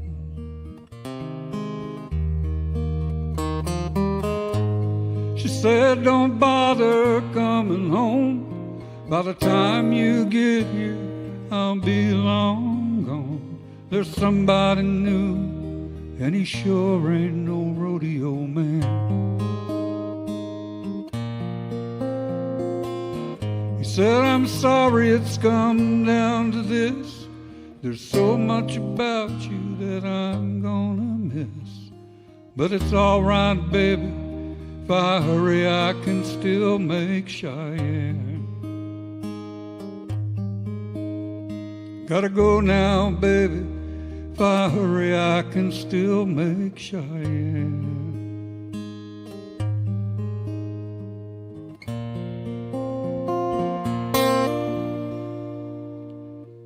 He left that phone dangling off the hook, slowly turned around, gave it one last look. Then he just walked away.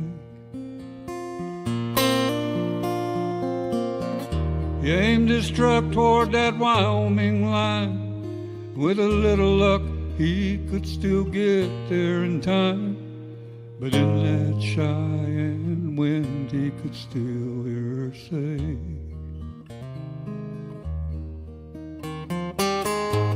she said, don't bother coming home. By the time you get here, I'll be long gone. There's somebody new, and he sure ain't no rodeo man.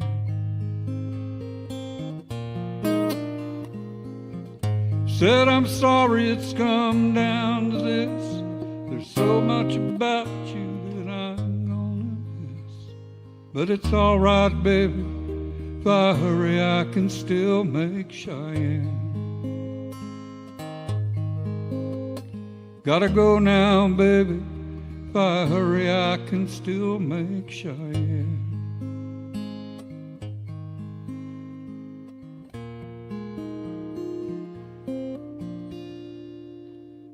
She never knew what his calls might bring. With a cowboy like him, it could be anything. She always expected the worst in the back of her mind.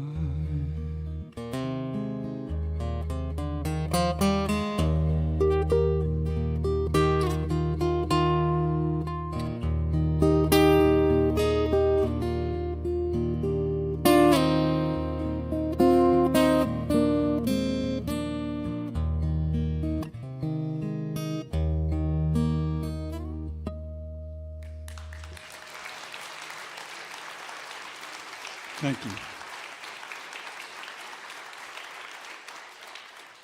So, like I said, I was living in Texas. I had a couple hits on George, but even right after the first hit, I got a call one day from well, somebody said, call this guy, and so I called that other guy.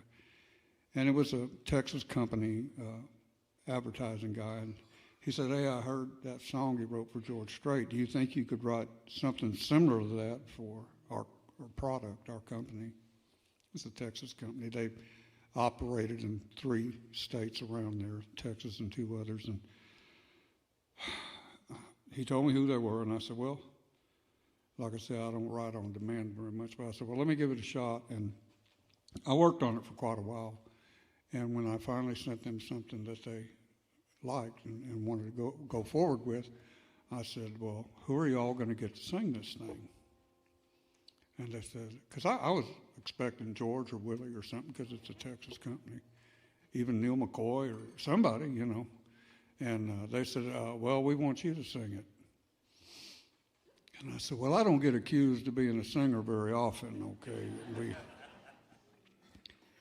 They said, well, we like what you did on your demo there, and we'd just like you to sing it. I thought, well, here we go. So I did, and that was over 30 years ago, and every 3 or 4 years since then, they've called me to see if I could write, produce, and sing another one for them. And I suppose it's working pretty good, because they're now in 28 states, and a little at a time, you know. But it's been an amazing. See, look at this right here. I can tell you with this. That stuff's going to be the death of me, but here it is. There's more than just ice cream in a carton of Bluebell, picnics and birthdays and welcome home signs.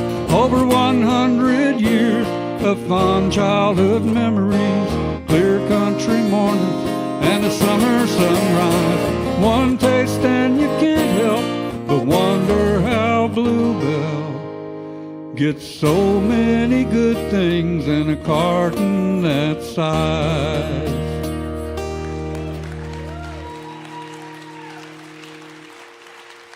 I can't believe they have this here tonight. That was not planned, by me or anything. And so it's back there with those peanut butter and jelly toasted sandwich things. You need to do that. This stuff's good. If you haven't done it, you should. I get it free.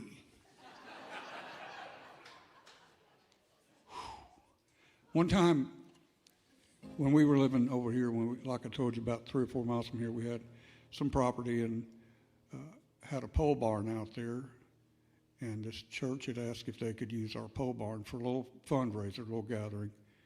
And I said, well, sure. They said, well, we're going to have root beer floats. I said, okay, great. Y'all bring the root beer. I'll see if Bluebell will bring the ice cream. I didn't ask how many people they were going to have. So I told Bluebell, well, it's a 60 by 40 barn, you know, so whatever that is. So they brought out 3 of those tubs that they use in the ice cream stores, that, you know, when you ask for a cone. And I stuck them in the big freezer out in that barn, and so there they are. And it turned out that this church had these little glasses made, with the name of the benefit on it and everything. But they were about that big.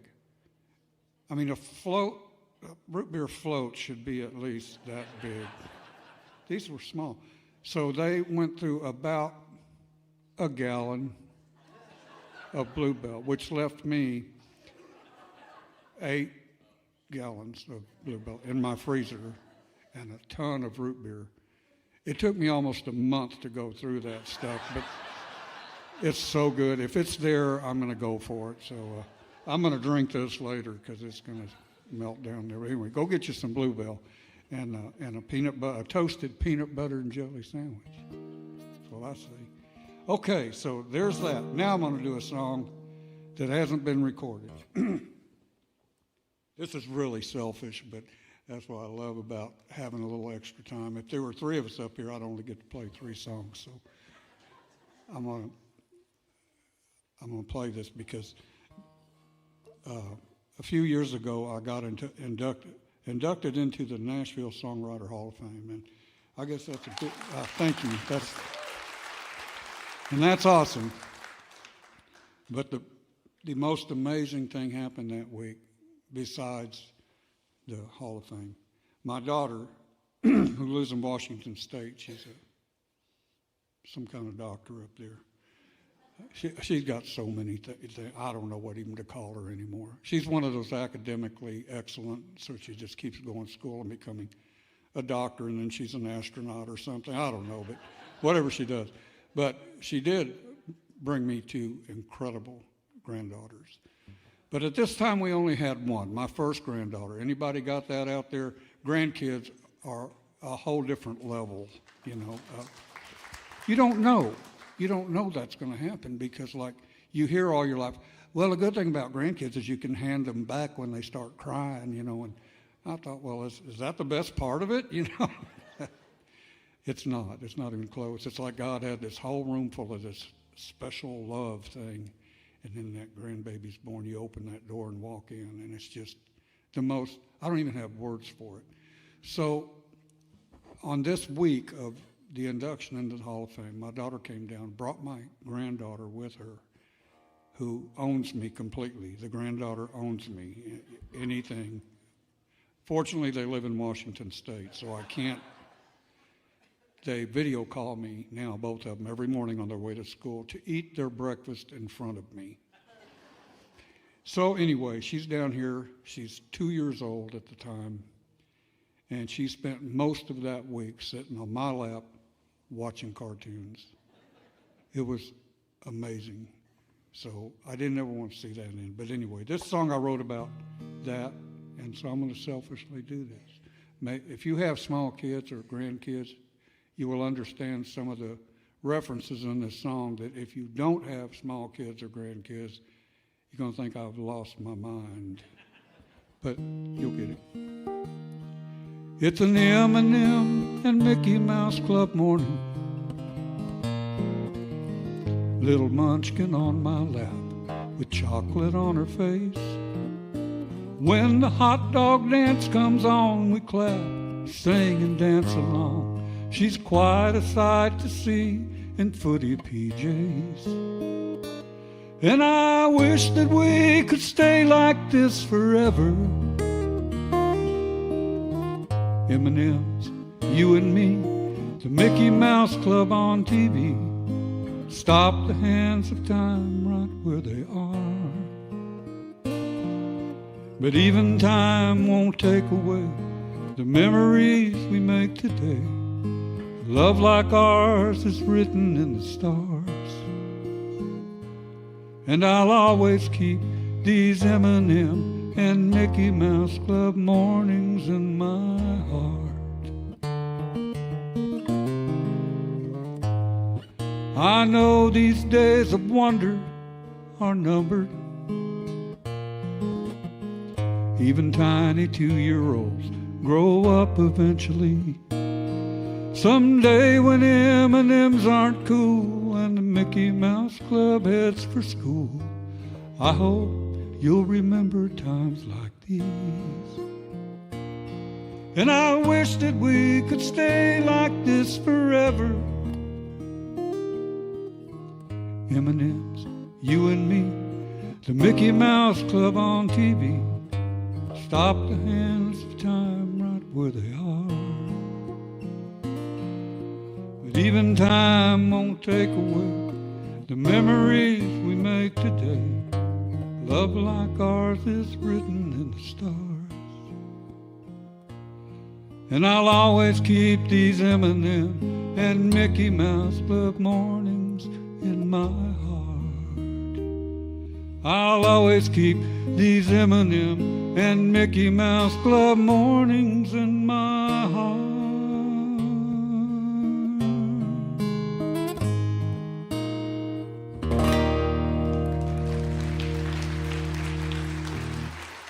Thank you. That's why I like playing for an audience of my peers, because some of y'all will get that, right? We weren't eating M&Ms, by the way. We were eating trail mix. It had some M&Ms in it.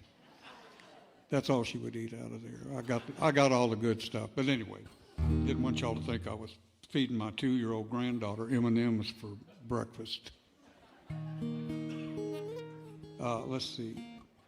So, okay, this has a story. And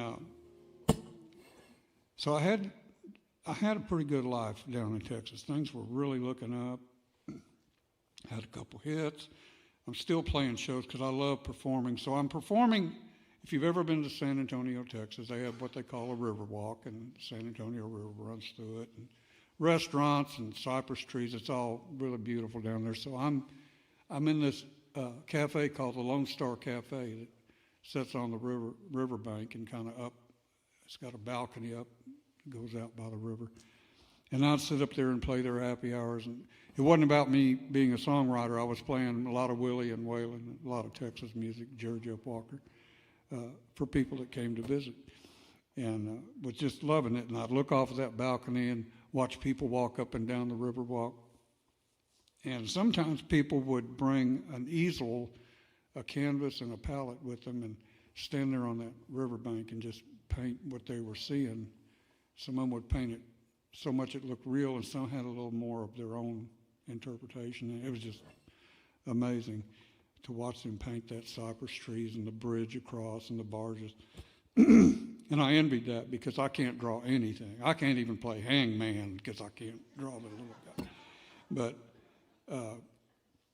they would paint these pictures, and I just loved it. And after a while, I got to thinking, you know, it's kind of what you're doing there, and you're painting pictures too, but you're using words instead of colors, instead of paint. So I kind of calmed myself down a little bit about being short on talent. So that's what you do. You paint pictures with words. They paint pictures with paint. And I was happy with that. I was content with that kind of solution. So I was a little surprised one day when I got home from playing that happy hour, and the publisher from Nashville, because when you get a hit, you get a publisher. Everything, all the comes with it. You know, everybody wants a little piece of you. So they called me and they said, Aaron, you really need to be doing some co-writing. I said, I don't know what that is. They said, well, we take a guy like you that's had a couple hits, and somebody else has had a couple hits. We put you all in a room together and write us a couple hits. I said, that makes no sense to me at all. I've been writing by myself. These songs I had that were hits are written by myself. Songs are real personal. They were taken from stories of my life or someone near to me. And here I'm supposed to go in with a stranger, sit in a room and try to make up a song. Are you kidding me? They said, well, think of it like networking. In the corporate world, they call it networking. So I said, well, I can try this, you know. And so they got me an appointment with a writer. I knew of him, but I never met him. He'd never met me. Now, because I was so successful with these hit songs, I had bought me a 1-year-old Mercury Sable. All those years I thought, I'm going to get me a Cadillac or I'm going to get me a Mercedes. So I get this accountant guy, and he says, you can go get a 1-year-old Mercury Sable with less than 13,000 miles on it. Okay. I'm a writer. I'm not going to make money decisions. You're going to make them.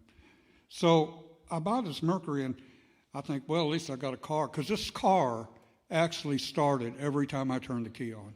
It was awesome. And I'd been jumping off my starter solenoid for years, if anybody's ever had to do that, where you short it out with a screwdriver. Anyway, so now I had a pretty decent car. I drive to Nashville to write with this guy, and I looked up his address. They had given it to me, and I looked up as near as I could see the general area he was in. The only motel, it wasn't even a hotel, it was a motel. That was the only thing near his home that I could stay in. So I said, well, I'll stay here. And this thing was probably built in the 40s, this motel. And I checked in, and they gave me room number 2. If your motel room is a single digit, you're in a bad motel. This is like the Bates Motel. But it was close to my co-writer's house, and I stayed in there. So I researched this. I'm getting off here, but I researched that motel later because it was fascinating, just how old it was and spooky and everything. Turns out that before they built it, it had been, on that corner lot, had been a pharmacy, apothecary, where it was like a drugstore. And that lasted a long time. Then they raised that, tore it down, and built this motel. And that thing, I guess, had been there for 40 or 50 years by now. Well, now they have raised the motel, it's gone, and put up a Walgreens. So now it's back where it started, kind of like that song I did earlier that was a commercial. Drugstore, motel, drugstore. More drugs were sold out of the motel than either one of the pharmacies.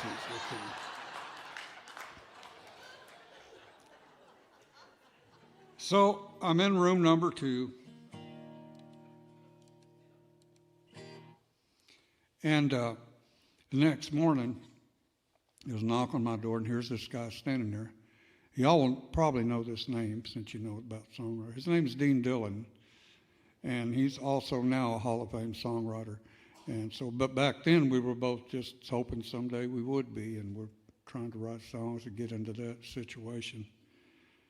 And he he's a strange bird, but he comes in and sits down on the floor of the motel room, room number 2, and he sits down on the floor with his back against the wall and his guitar in his lap, and I sat opposite him the same way. And we did something that my publisher, nobody had ever mentioned. It's called co-staring, where you don't know each other and you're just looking. So we did that for a long time, and Dean finally said, look, I got to get tags for my Pontiac. Let's go take a ride. Well, he had restored this 65 Pontiac Bonneville convertible. It was beautiful, and we were going to go get tags, and we did. We rode around, and we're talking. Dean was just talking about his life, and so I'm looking for song material while he's talking, find something so we don't co-stare all day. But what he's talking about is the divorce he's going through, and it's bad. I mean, he is in a dark place. There's, a long marriage and 3 kids, 1 set of twins. So it was really wearing on him bad, and it was dark. And, man, I felt bad for Dean, and I'm thinking, he's probably not going to want to write anything, man, being in that state of mind. But I just drove a 1-year-old Mercury Sable all the way to Nashville. I'm staying in the Bates Motel. We're going to write something. We're going to do this co-writing thing. It's got to happen. So I said, I got to thinking, I said, hey, you know what, Dean? Let's write about what you're talking about. And he said, nope, I don't want to waller around in that. I said, well, we don't have to. I said, this is our picture, Dean. We can paint it any way we want. We can paint this story the way you wish it was, wish it could have been, might be someday, could be someday. And just, it's your picture, Dean. Let's paint it through your eyes. I wasn't quite that artistic about speaking to him. I used a lot of profanity. I'm kidding. So we go back to the room. He said, let's try it. And the thing about Dean Dillon, if you know him, you'll realize pretty quickly that he is the closest thing to a natural-born songwriter, if there is such a thing, that you'll ever encounter. And it's not that he doesn't work at the craft, but he's just so natural at it, so good. And so we're at the room, and we're playing our guitars now, kind of coming up with some rhythms and different things. And we start the story, and now the story just kind of pours out of Dean, just the way it could be, should be, whatever. And we write this song, and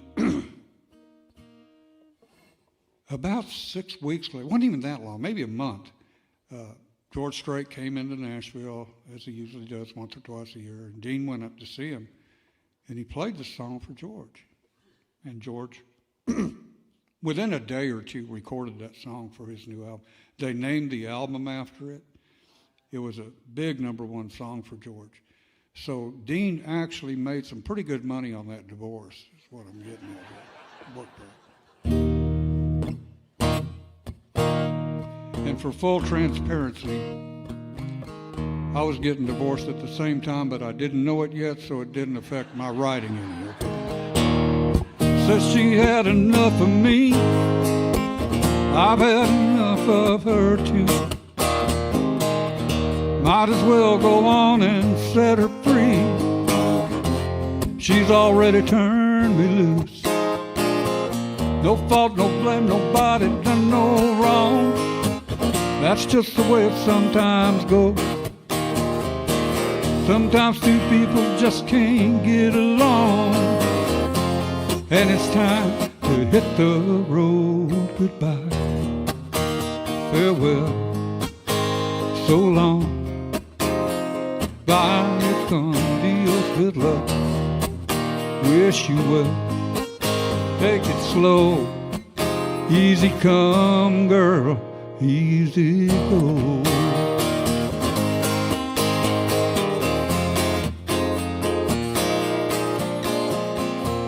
We tried to work it out 100 times. 99, it didn't work.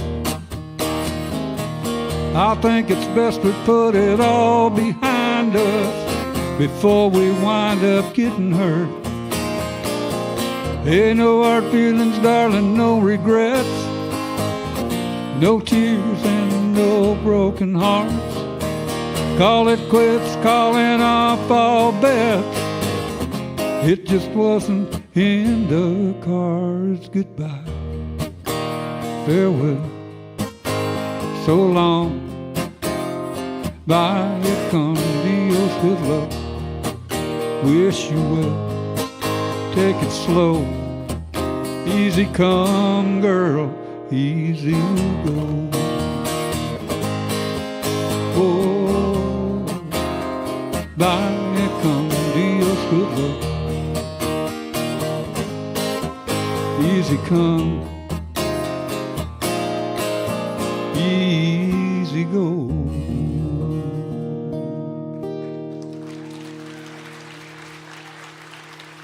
Thank you. So that was Dean and I's first co-write together. We've been as good of friends as you can be when you're both songwriters for a long, long time. Here's one I wrote. This is fairly new. Now, new for me is any time within the last 10 years. It's a new song. I write about one every 10 years, whether I have to or not. So. I don't know, this one isn't that old, but I'm just now getting around to demoing it. And it's kind of out of time with the times, but it goes like this.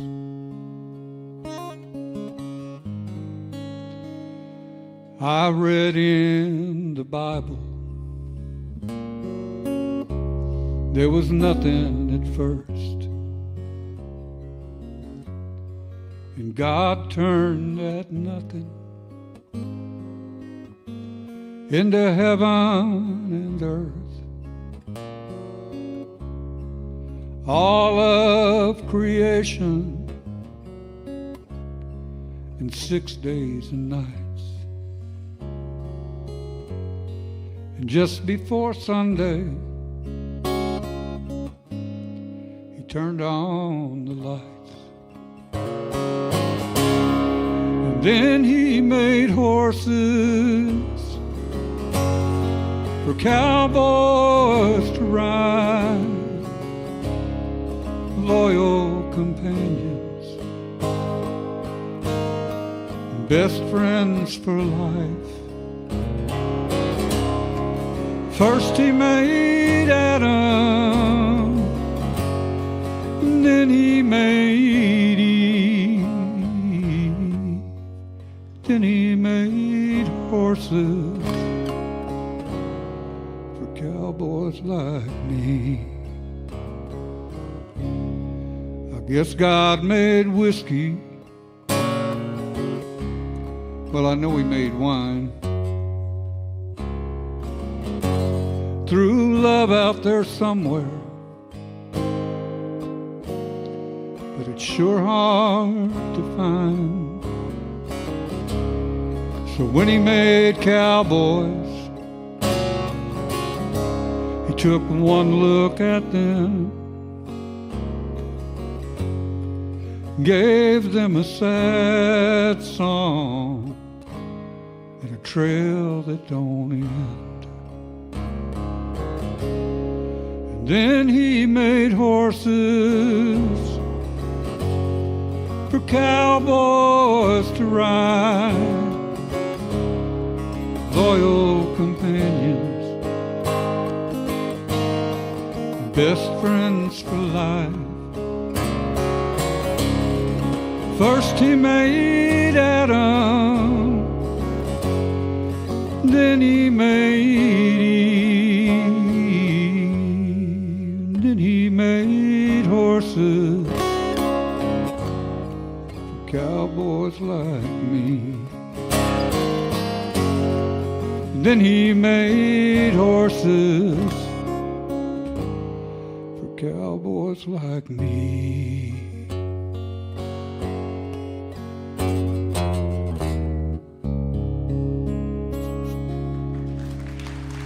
Thank you. That's from the new stuff shelf at home. Might end up in the fire hazard drawer. You never know these days. But all right, so let me get this.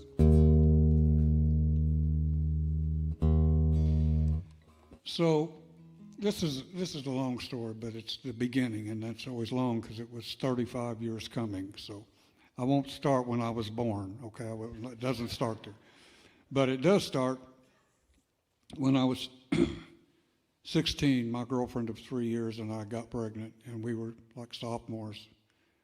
And back in the 60s, early 70s, that was a different deal than it is today, so it caused quite a bit of a ruckus. But we got married, and we were both 16, and 4 days after I turned 17, my son was born. And back in those days, the father didn't go in there where the baby was born and everything. You look at him through this glass. You've probably seen it on TV. You look through this glass into the baby nursery, and they bring what they claim is your kid. You don't know. I mean, you just got... looks like me, but looks like all the others too. So I'm looking at him, and my thought was, this is really awesome. I just turned 17. We can grow up together. Some of y'all have kids, I can tell. So that doesn't last long. That concept is just, it doesn't work, because it dawned on me later on, probably too much later on, that it was my turn to be the dad. So that was a hard pill for me to swallow. I didn't want to be his dad. I wanted to be his buddy. I wanted him to like me his whole life and everything. But anyway, so we got married, and we're struggling. I mean, we got a little mobile home and everything, and I found work at this truck stop that was near the trailer park we lived in. It was open 24/7, so I could work into the night and still go to school, graduate. Same for my wife. She could go to school and graduate. We thought that was really important. So we worked through this, and I'm working nights, and I'm praying pretty regular for a better break, you know, something that will get me out of the truck stop. The truck stop was okay overall. I worked nights. Even after I graduated, I continued working nights because it was cooler. South Texas gets really hot, so I was working at night. And but the problem with the truck stop was part of my job, and most of it, was repairing truck tires. That included taking them off of the trucks and trailers and then putting new ones on or repairing them and replacing them. That's fine too, until it's a loaded cattle truck and it's raining. That's a terrible job then. I did not like that part of my job, changing tires on loaded cattle trucks in the rain. So I did pray and hope for something just different without cattle trucks. And one night, this like 65 or 66 Econoline van, Ford van, red, pulled into up where the gas pumps are, and these I'll call them hippie-looking guys. I don't know how you explain it, but it's 1970, so they had that look about them, and they're kind of wandering around out there. And so I asked one of them. I said, "Hey, are y'all a band or something?" Because it was like 2 in the morning, and I said, "Y'all must be a band." And one of them said, "Well, we were a band, but our bass player quit tonight, so we got to find a new bass player, and then we'll be a band again." And I said, "I can't believe it. I am a bass player." And this guy told me they were from San Antonio. He told me they were having auditions on Thursday. This was like a Saturday or something. Auditions on Thursday. He told me where they were and what time. The next day, I had my brother go get a bass guitar from a pawn shop and started trying to figure out how to make sense of what bass. I played a little guitar, but so I started working hard. Well, I show up for the audition. Well, they're auditioning this is South Texas, okay, in the summertime, and they're auditioning or rehearsing in a mini storage. It's 300 degrees in there. So I'm thinking, these guys can't be that good. And they weren't. They were so bad, I got the job as their bass player, and there you go. Because we were based out of San Antonio, we played a lot of military, because there are a lot of military bases, a lot of Air Force, some Army, a lot of stuff down there, and primarily Air Force. So we start playing. Now, this is a cover band. This isn't like Kiss or anything. It's just a cover band. We're playing hit songs.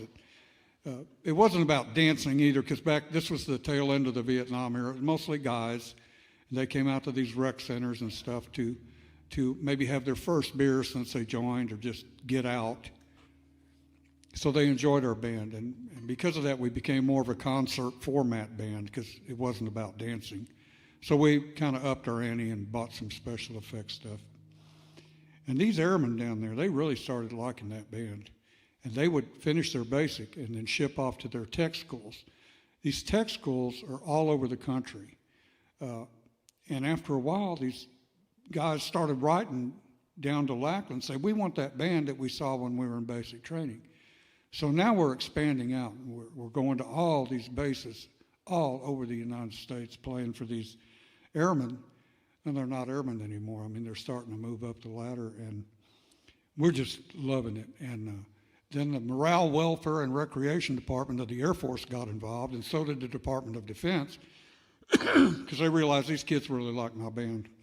So we started writing some original music and making some records and selling T-shirts and stuff, and started playing through the MWR and the Department of Defense. We started playing these big stadiums, not stadiums, arenas and amphitheaters, where there's 20, 30,000 people out there. And so we acquired fog machines and pyrotechnics. We start wearing spandex, get big hair going. Now we're rocking. And we are it was like big time rock and roll band without all the publicity. Nobody ever heard of us, because it was all on these military bases. And we were loving it. It was a great time to be on military bases, because during the 70s, most rock and roll bands, like now they throw cell phones at you when you go on stage. Back then they threw dope at you. They threw bags of pot, bags of pills. In Air Force, they didn't do that. So it kept us clean and safe, and that's probably why I'm here tonight. But so we're just having the time of our lives. And then one day the show comes up on the calendar, and it's back at Lackland in San Antonio, the first club we ever played in, the rec center. So it's a pretty big building, but it's called a rec center. And it was so cool to be going back where we played our first gig. And we're in there playing, and we're rocking, and we're loud. In the 70s, if you couldn't play good, you played loud, and people thought you were good. So we were really loud. And we're playing something, probably Walk This Way from Aerosmith or something. It's loud. And this young airman comes up. They called them Pickles, because they wore green suits and had all their hair cut off. So here comes this pickle walking up to the stage, and it's about as high up as this one. And he's yelling, and I have my bass on, and I leaned over so I could hear him over all this noise. And he's yelling, and I thought he was going to yell, "Play Freebird." But he didn't yell, "Play Freebird." He said, "Hey, did you know that my mother and father met when they were in the Air Force? And they were standing right here where I'm standing now." And I was going to just lean down a little farther and go say, "That is so awesome. That's really cool." But before I could, he said, "And y'all were playing." You have no idea how that spandex felt. All of it. It's awful feeling. So we had a little powwow that night after the show, and we literally broke up that night. We were out there way too long. This is pitiful. The keyboard player was older than I was and fatter than I was. I mean, we had no business doing that. So I woke up Sunday morning without a job. The truck stop had been torn down and turned into apartment buildings. I had no idea what to do, and my stepdad took me to this guy that was going down to the Rio Grande Valley and buying these fields of vegetables, like or orchards, whatever it was at the season. And at this season, it was oranges. He was buying oranges and grapefruit. By the field, having them picked and boxed and then brought up there. And he used guys like me, jobbers, to bag those oranges up and go sell them on the road, on the side of the road. You've probably seen people like this. So that's what I was doing, and he paid me $40 a day to do that. Well, I had bought a house about 6 years earlier, and now I'm thinking, I'm going to lose this house. There's no way I can keep this house on $40 a day. And I'm really getting scared, and I'm struggling. But I'd kept writing songs, and I'd put them on cassette, and I'd give the cassette to my mother or my brothers or friends and stuff like that. I didn't know what to do with songs that I wrote. I'd just hand them out to friends. And one day I came home from selling oranges, and there was on my answering machine, remember those obnoxious things, lights blinking, and I hit it, and it was a guy said, "Can you give me a call when you get a chance?" And he gave his name and a number and said he was in Nashville. And I'm thinking, some of y'all will get this part. I'm thinking, yes, I'm going to call him back. But I hope he doesn't talk very long, because these are long-distance calls. Remember those things when you had to call long distance? And if it was not after business hours, it was more. Anyway. So I called him back the next day, hoping he wouldn't talk too long. And this guy was George Strait's manager. And he said, "We heard a song of yours, and George would like to record it." I had no idea who George Strait was. He probably had 10 number one songs at the time. He lived right up the interstate from me, but I was so buried in this Aerosmith and everything that I didn't know who he was. And but I thought, well, whoever he is, if he records my song, maybe he'll send me, like, if he does me good, send me like $500. So I told the guy, I said, "Yeah, go ahead and let him record it." And that was pretty much it. And about a year went by and no $500 check, so I thought, I guess that George Strait guy didn't make it. How sad. Oh, so I'm still selling oranges. I'm doing other jobs. I'm playing some show, just trying to make money. I'm so afraid I'm going to lose that house. Well, I come home one night and I grabbed the mailbox. I used to be real careful down in Texas. I hated checking my mail. I was so broke, and there were always bills in there that I knew I couldn't pay. And it was kind of like reaching in, expecting a rattlesnake to jump out at you. It's going to be a late payment or something. But anyway, I hated doing that. But I checked it. There's this off-yellow envelope about the middle of that pile of junk mail. And its return address is New York City. And I've never gotten mail from New York City. Well, it was from BMI. And BMI, they're headquartered here now, but they were headquartered in New York then. And I joined when I was like 14, because I'd started writing songs on a little guitar and trying to get them on the radio. And I needed to be a member of that. So I joined. It was free, and I joined BMI. And so this check is from BMI, and I thought, this is the worst time ever for them to start charging a membership fee. I opened it up, and there's a check in there with my name on it. It's spelled right. But the amount of money that check was for was more than my house cost when I bought it. So I'm like, these guys just sent me Robert Plant's royalty check for Stairway to Heaven. So I thought it was an error, and I knew this was on a Friday night, so I knew I couldn't do anything about it till Monday. So I'm thinking, well, maybe it's an error, maybe it's not. Most likely it is. And but I did think about my mom. She lived a few miles away, she and my stepdad. And I remember that she's the one that took me to Shine Shoes so I could buy a new guitar and help me throw my paper out. Everything was about getting a better guitar. I thought, well, she deserves to see this check, even if it's a mistake. Mom should see this check with my name on it and that amount of money. So I drove over there, and she kind of met me in the entryway, and I showed it to her. And I didn't tell her it's probably a mistake because I didn't know, and I wanted her to have that joy. I didn't want to put anything negative on it. Just let it go and let her have that joy. And she was so excited. You can imagine how her mother would feel. But she handed that check to my stepdad, and he held it in his palms like this and put his thumbs down on either side. And he said, Aaron, I get these all the time, and you never really win.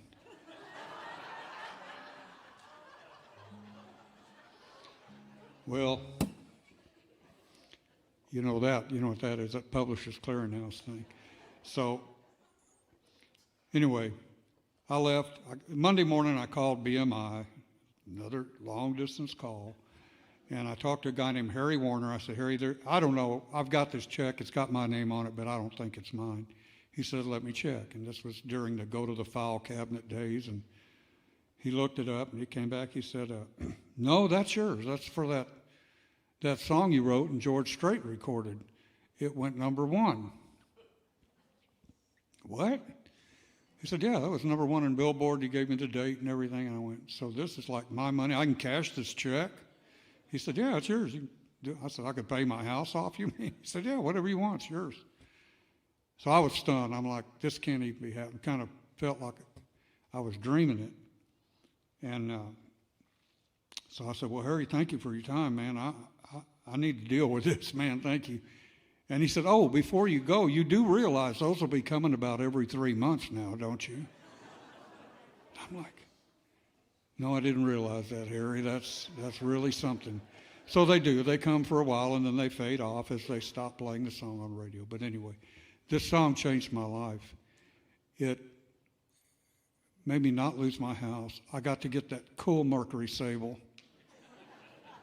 come to Nashville, start writing with the community. And y'all know, because you're here tonight, this writing community in Nashville is phenomenal. It's the last one. There was Tin Pan Alley in New York, with Burt Bacharach, Carole King, Neil Diamond, all these incredible composers and songwriters came from, Gershwin. And that went away because at some point, money became more important than music. So everybody couldn't be in the club. They wanted it all, and that kind of dilapidated that. Same thing happened in Los Angeles. Nashville still has a pretty tight-knit writing community. We all compete. Every writer in town competes for the next #1 song. But if I don't get it and my friend Ron Harbin gets it, I'm going to celebrate with him because I'm really proud of him and I'm happy for him. And I'm not near as happy for him as if it was my #1 song. But I'm happy. And that's how this community works. If my family, even extended to some degree, has an issue where they don't have medical insurance, they have a medical emergency or some financial issue or just a problem, that community will pull together and do anything they can to make that better. And it works here, I think, better than some of these other cities because we have BMI, we have ASCAP, CSAC, we have Nashville Songwriters Association, CMA. We have these organizations here that kind of keep us centered, give us a home. But more important than that are the venues that give, like you heard tonight, young people a place to go sample their songs on people and play them for people. That's so important. And they're here, the Listening Room and the Bluebird. And now look at this, man. 19 miles from Nashville. Here we are. So that helps keep this community bonded, those kind of venues. But under all that, and above all of that, and more importantly than any of that, is people like you that actually know what songwriters are and come out to hear us. It's absolutely phenomenal. And you're so important to these songwriters. And I know you were thanked earlier for listening like you do. And that's very important. So I'm going to do kind of a little medley. I'll start with this one that was my first hit that changed my life like that. I'm going to jump into one that has been a real gift for me from God. That's when the second one I do is the one where I learned that my co-writer was up here, not in some cheap hotel in Nashville. So.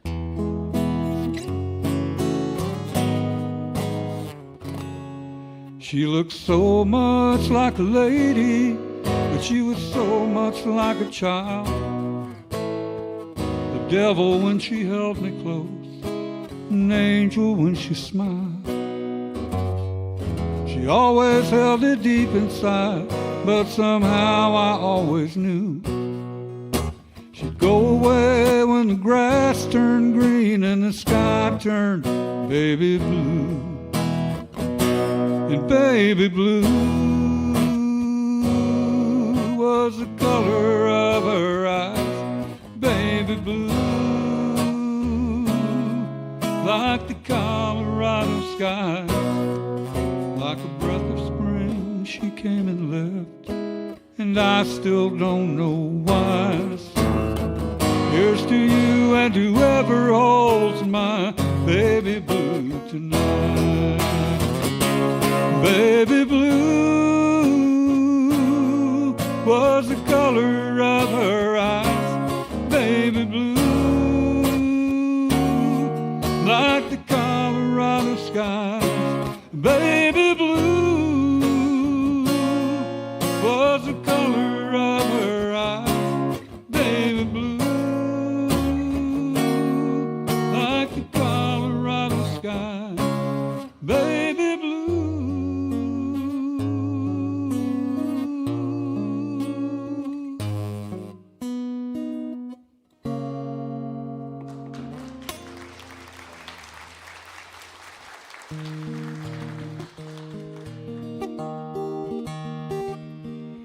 I got sent home from school one day with a shiner on my eye. Fighting was against the rules and it didn't matter why. When Dad got home I told that story just like I'd rehearsed. Then stood there on those trembling knees, waited for the worst. And he said, let me tell you a secret about a father's love. Secret that my daddy said was just between us. Said daddies don't just love their children every now and then. It's a love without end, amen. It's a love without end, amen. Now when I became a father in the spring of '81, there was no doubt that stubborn boy was just like my father's son. And when I thought my patience had been tested to the end, I took my daddy's secret and passed it on to him. I said, let me tell you a secret about a father's love. A secret that my daddy said was just between us. I said daddies don't just love their children every now and then. It's a love without end, amen. It's a love without end, amen.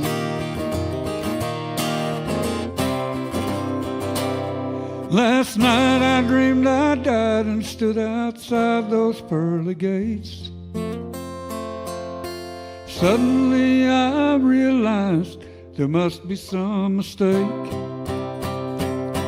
If they know half the things I've done, they'll never let me in. Then somewhere from the other side I heard these words again. They said, let me tell you a secret about a father's love. A secret that my daddy said was just between us.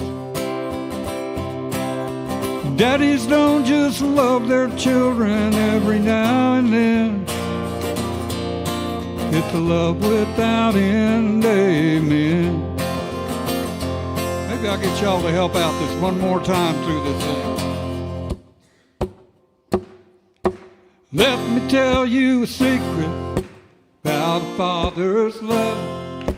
Secret that my daddy said was just between us.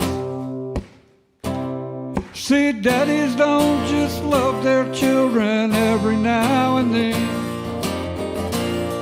It's a love without end, amen. Say it again. It's a love without end, amen.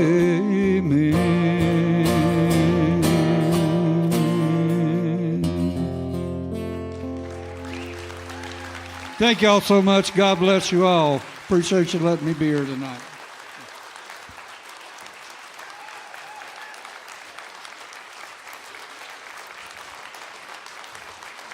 Mr. Aaron Barker, ladies and gentlemen. There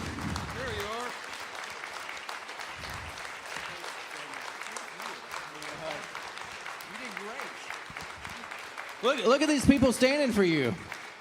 You see them standing?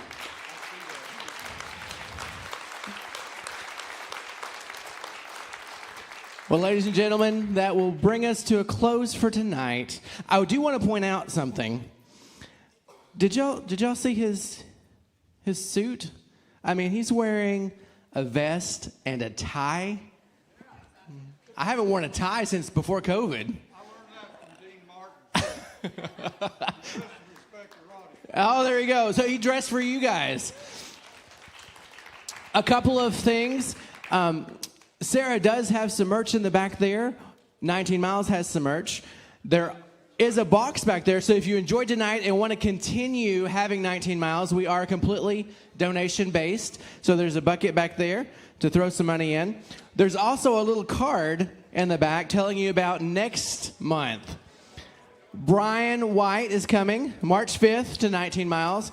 I have known Brian since I was about 12 years old. I have all kinds of stories, and